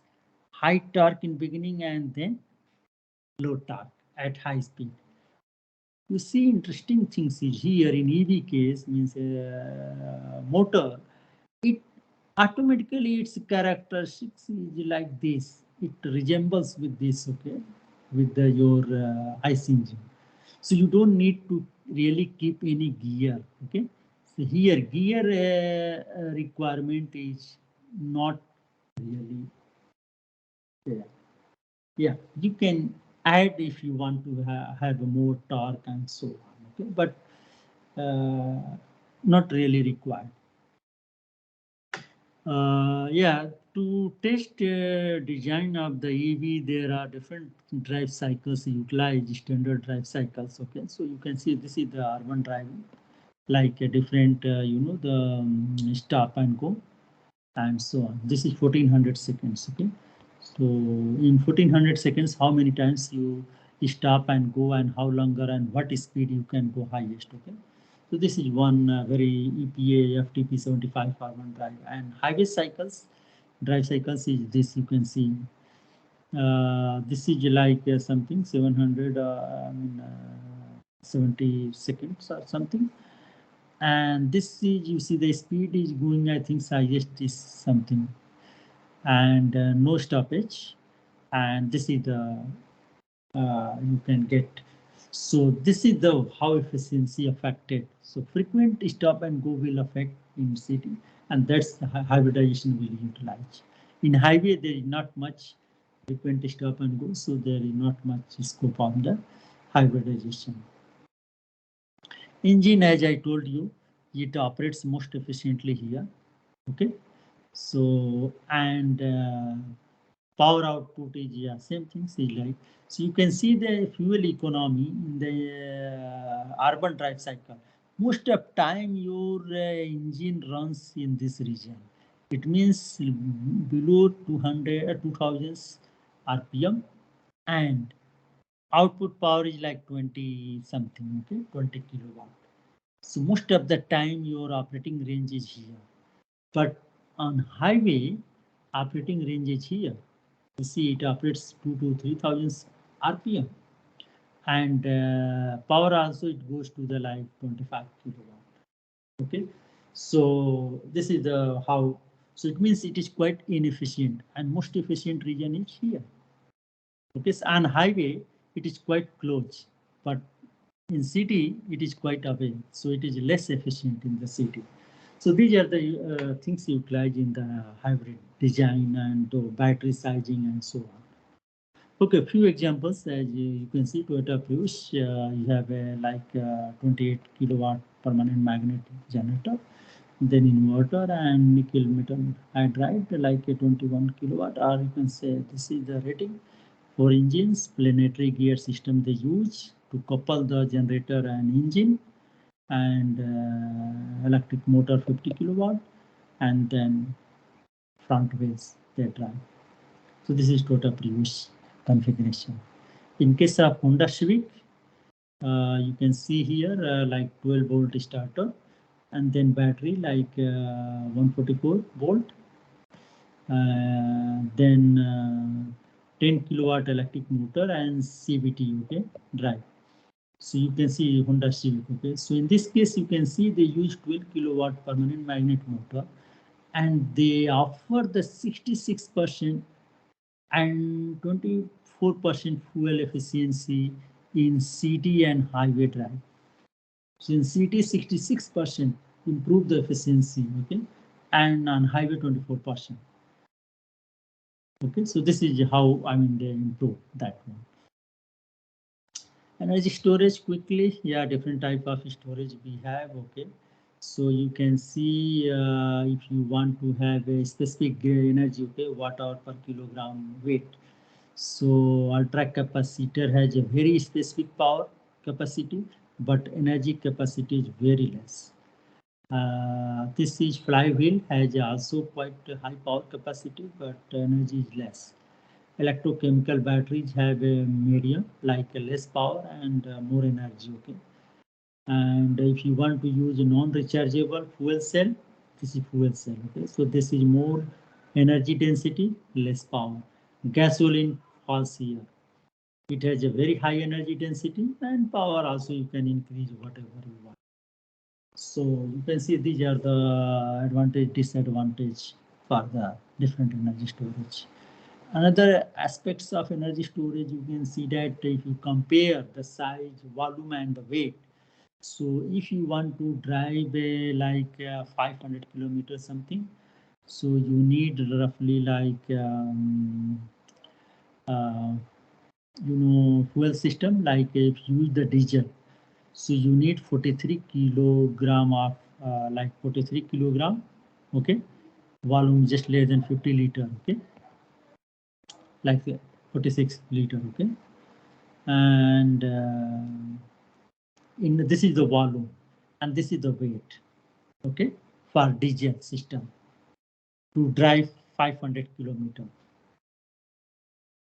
Okay, so you see it is very 43 means less than 100 kilogram, and weight is also like 50, okay, a liter. But if you use the compressed hydrogen fuel cell, then hydrogen is just required 6 kilogram, but tank weight is 125 kilogram, and volume is, you can see here, okay, very high. So vehicle size will increase. But if you want to use the lithium ion battery like 100 kilowatt hour to run 500 kilometer, its the battery weight is 540 kilogram, and total 830 kilogram. Okay, this is the battery, and volume is, of course. So this is the issue with the battery storage applications. So volume and weight increase if you want to use the battery, okay, instead of the diesel or petrol or the hydrogen. Yeah, a lot of things are going on. The lithium, sulfur, and high power density. Okay, lithium air is also sodium air, and so many technology are being developed in development stage, okay, in future.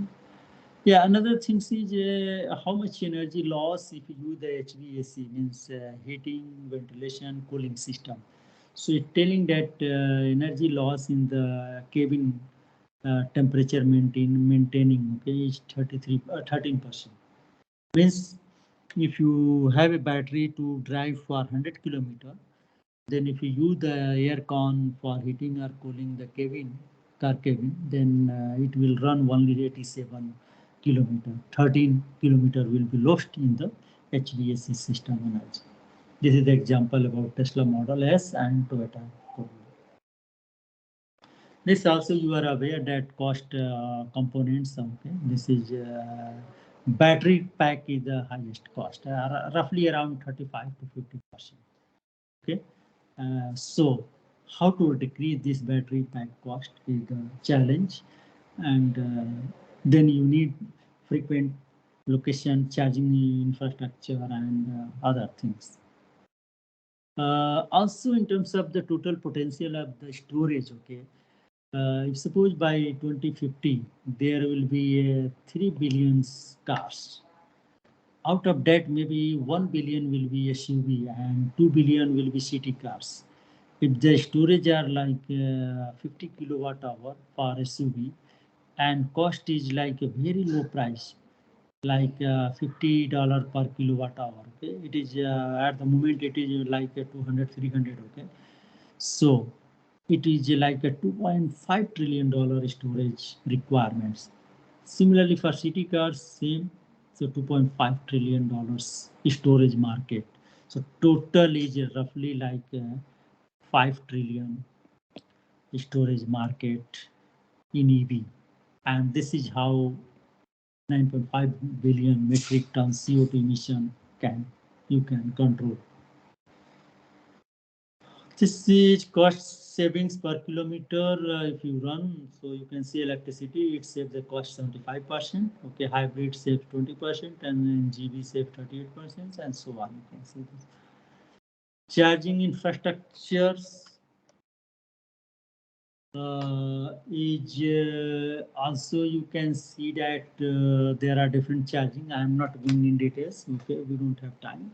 So wireless charging, inductive power transfer, capacitive power transfer, permanent magnet coupling, resonant, online, and so on, different. And it is a pros and cons of each one. You can see the cost. So this is a low capacity power transfer. Volume size, complexity, power level also it is low. If you want to get a high, then you go this. Okay, so inductive power transfer or high here online inductive. Okay. Battery swapping. Okay, so as many issues in the EV like cost of the battery, mileage, loss. I mean, many things can be handled, particularly cost and size of battery and environmental issue can be handled by the battery swapping mechanism. This is quite transforming, I mean, things which will really revolutionize the EV transport sector. Okay, so there are different models coming for the battery swapping. Okay, different one battery swapping van, mobile, and charging stations are of course there. So that will because people worry that okay, my car can stop because of discharged battery. So they worry. So if you have a battery swapping van, then you can connect via WAP and then you can swap the battery, charge battery you can get in, and then discharge battery you can take out, and then you can go onwards to your journey. So that will reduce the battery size requirements and cost requirements, and also charging a new business and so on. This will start. Okay. This is again very lengthy topics. I don't want to go in details. Yeah, in how to utilize this battery as a resource for the grid. Also, you have seen that okay, the integration in grid and something. So you can see that here in California, I just show using cost of EV fleet sedan. Okay, so this is a IC sedan, and then vehicle to grid sedan means EV. Okay, so lease price is $174 per month. Here 200. It is expensive. Operating cost is like 145 per month. Here it is 60 per month. If you know the use vehicle to grid means you discharge power to grid also, then you can earn $150 per month. So net cost, if you reduce these benefits, okay, reduce operating cost and this value, then net cost is just 100 and this is 319. So see the how much, like 3 times, more than 3 times, okay, cost in IC. So this allow, okay, you can connect to the grid except on the road. Now, some policy things around the world, I mean, more details. In beginning, I told you about the India one, but some, let's say, Thailand one. Thailand has a very aggressive policy, and they revise every year, okay? And you can see that there are total 5 kinds of policy. One, if they invest like a BEB, they get 8 years what is called corporate income tax exemptions. 8 years corporate income tax exemption they get. If PHEV 3 years they get. HEV no tax privilege. Okay. If they invest less than 5, then they get 3 years and 3 years. If they use manufacture battery electric vehicles, okay, they get 3-year tax exemption.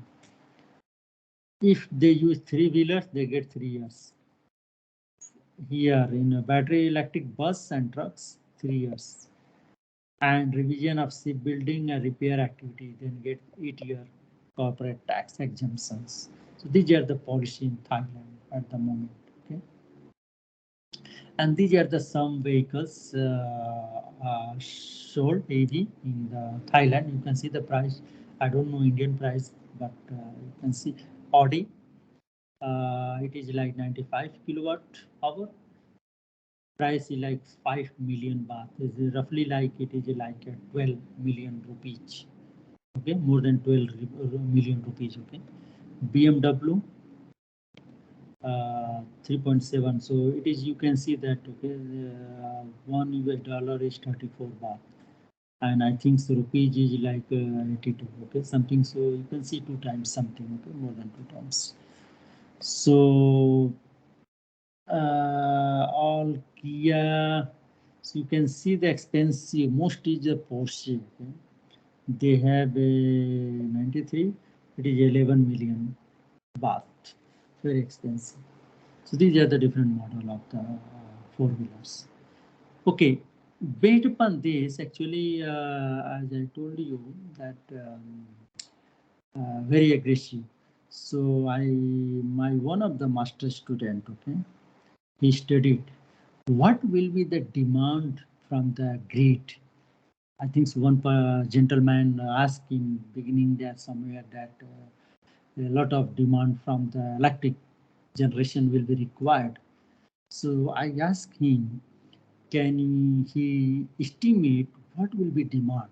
So as per the new policy, EV policy of Thailand, by 2030, it expected that 8.54 million EV.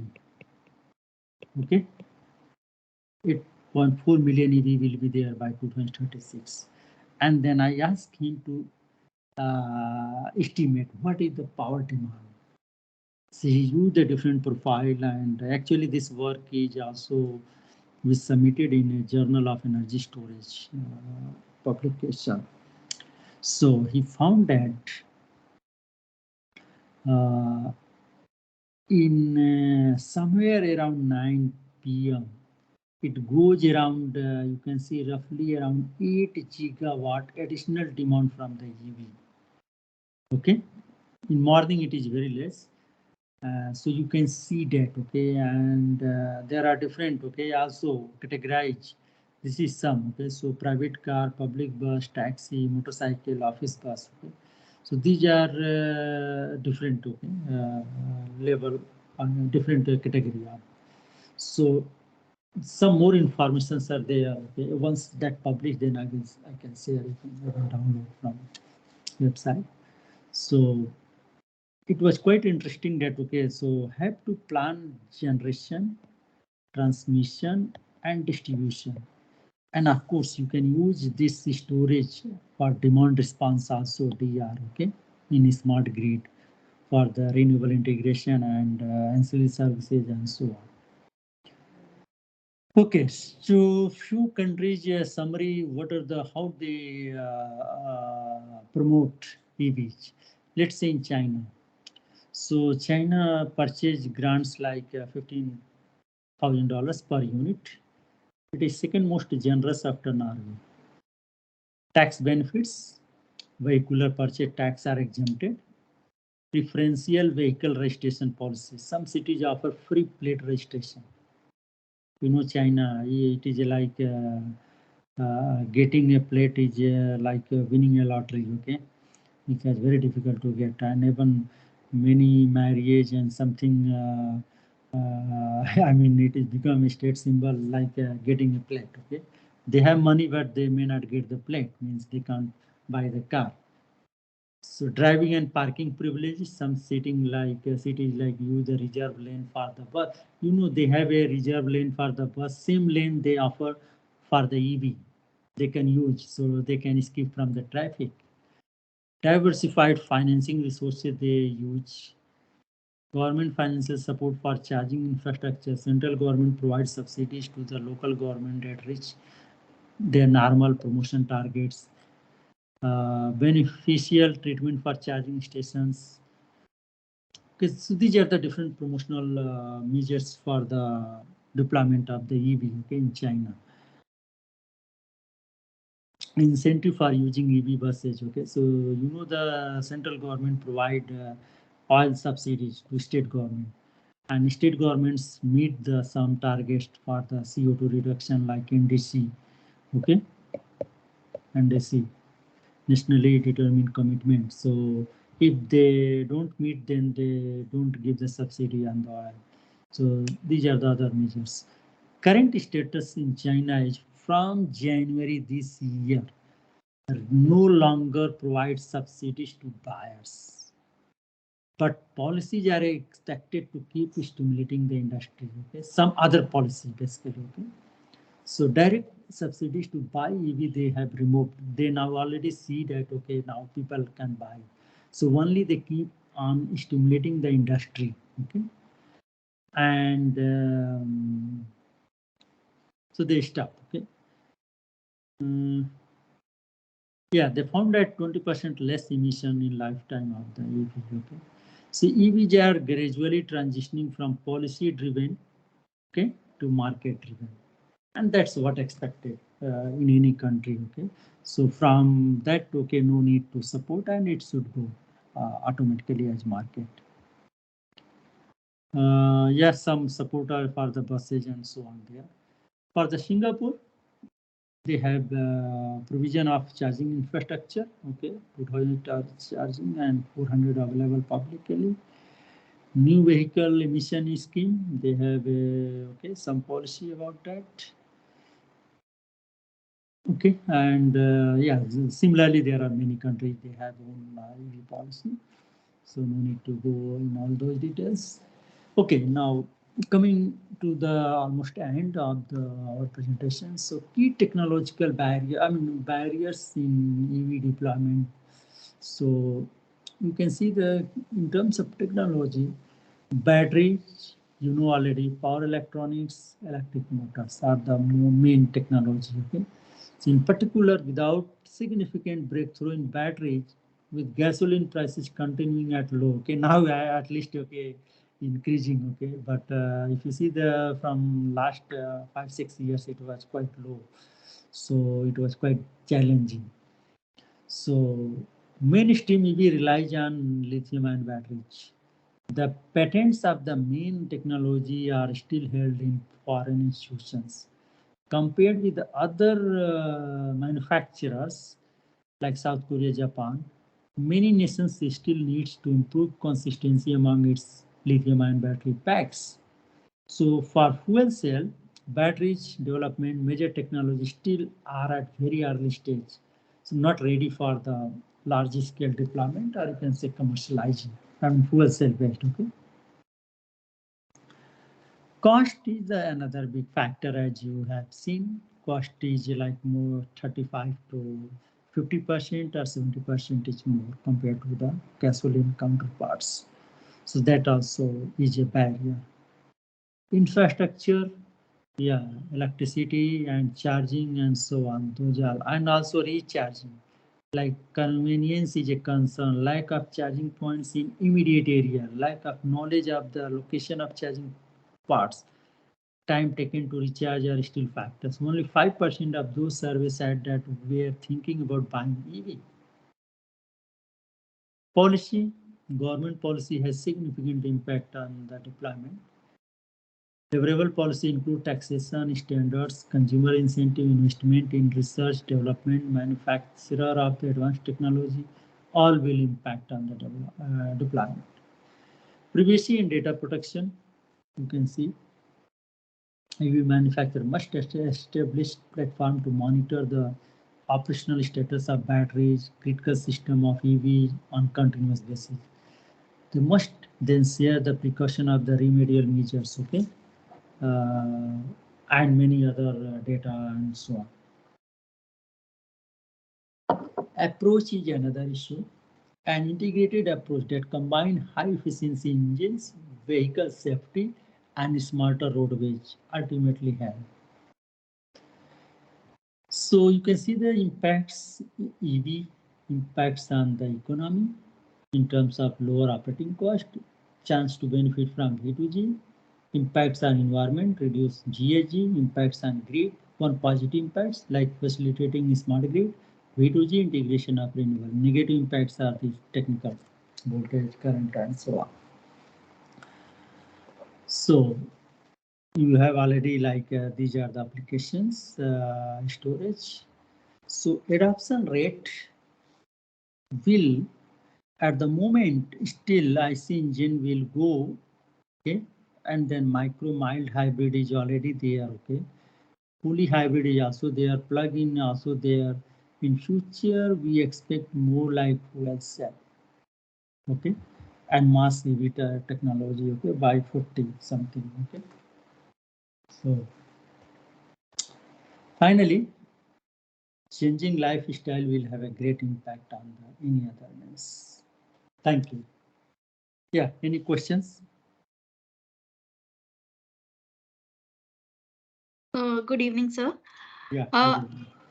As per the slides you displayed, I could see that India was not there in the list of countries which have emerged in electric vehicles.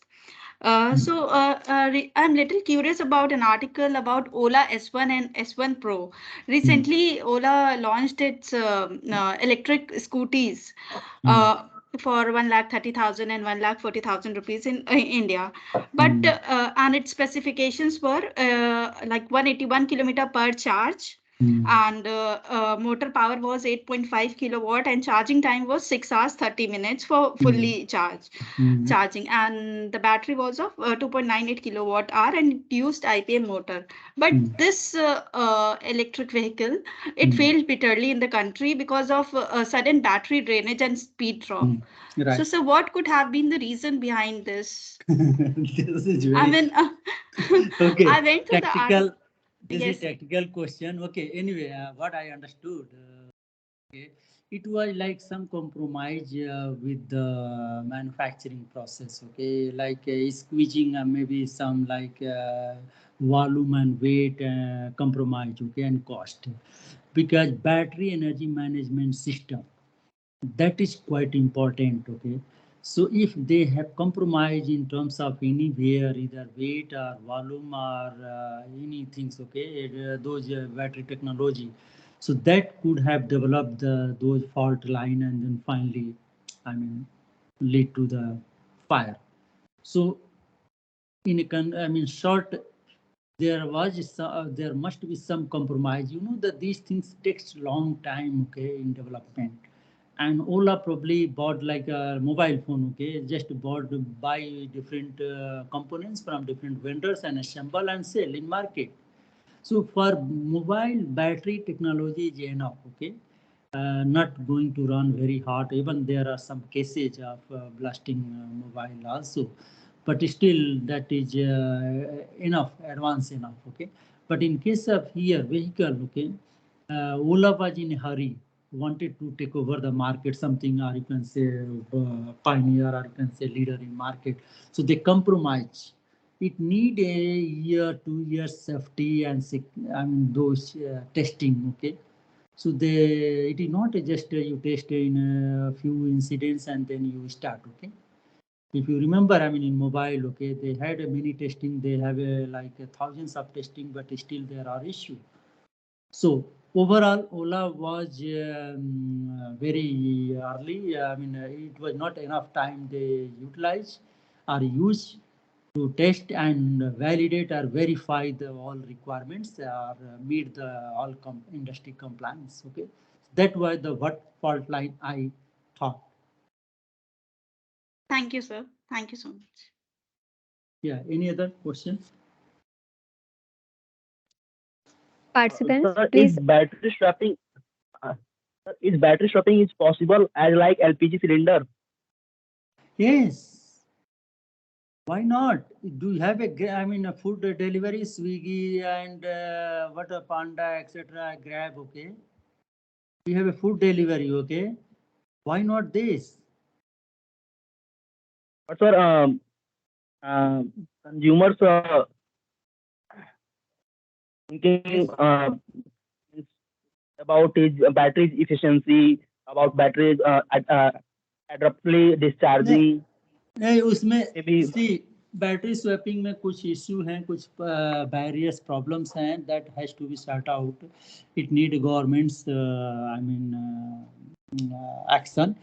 कि पहली बात ये है कि जो battery manufacturer हैं अभी सब अर्ली डेवलपमेंट में है in the sense like if you remember I can give example like mobile charger okay तो अगर जो आपको याद होगा 10-15 साल पहले हर मोबाइल मैन्युफैक्चरर अपना अलग चार्जर लेके आता था तो काफ़ी मतलब प्रॉब्लम हुआ कि कितने चार्जर रखे जाएंगे बाद में धीरे धीरे सब मर्ज एक दो पर किया सी टाइप और जो है आईफोन का है तो अब यही बात यहाँ भी है तो अब देखिए अभी दे आर पुशिंग कि नहीं अब सारा चार्जर सी टाइप होना चाहिए आईफोन को भी सी टाइप ही चाहिए बिकॉज स्टिल दे डिक्टेड तो अब वन टाइप ऑफ चार्जर आ रहा है आएगा ठीक है governments are taking so same way battery में एक स्टैंडर्ड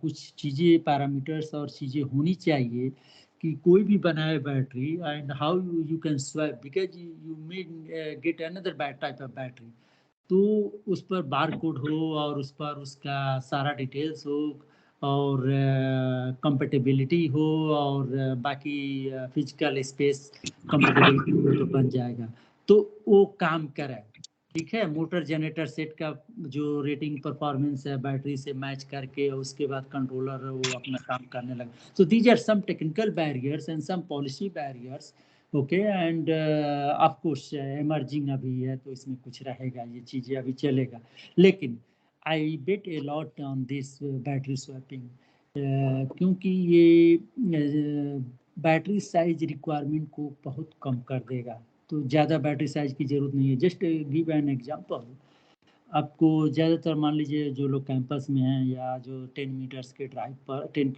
ड्राइव पर हैं तो उनको दो तीन या 3 किलोवाट आवर बैटरी रख लेना चाहिए उसके बाद जो कहीं जा रहे हैं बाहर 50 किलोमीटर 100 किलोमीटर तो कहीं बैटरी रेंट करके ऐड कर लें और यूज करके फिर वापस आएँ तो उसको रिटर्न कर दें बैटरी को So no need to keep all time because you don't use all time those capacity. So it is all redundant capital cost, redundant equipment and so on.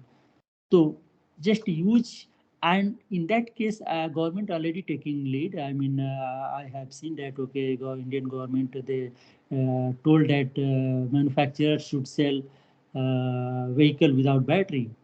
क्योंकि सबके लिए one size is not fit for all.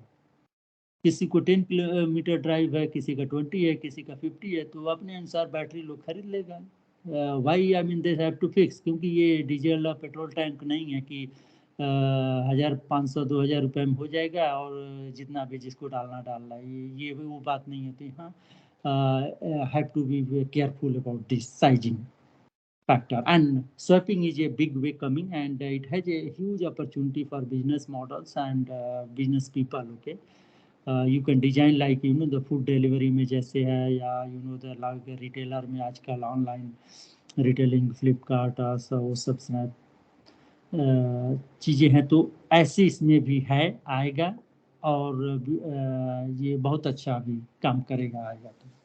या any other questions? Thank you. कोई भी हिंदी में भी बोला, कोई दिक्कत नहीं है, प्लीज डोंट हेजिटेट। हाँ सर। Thank you, sir.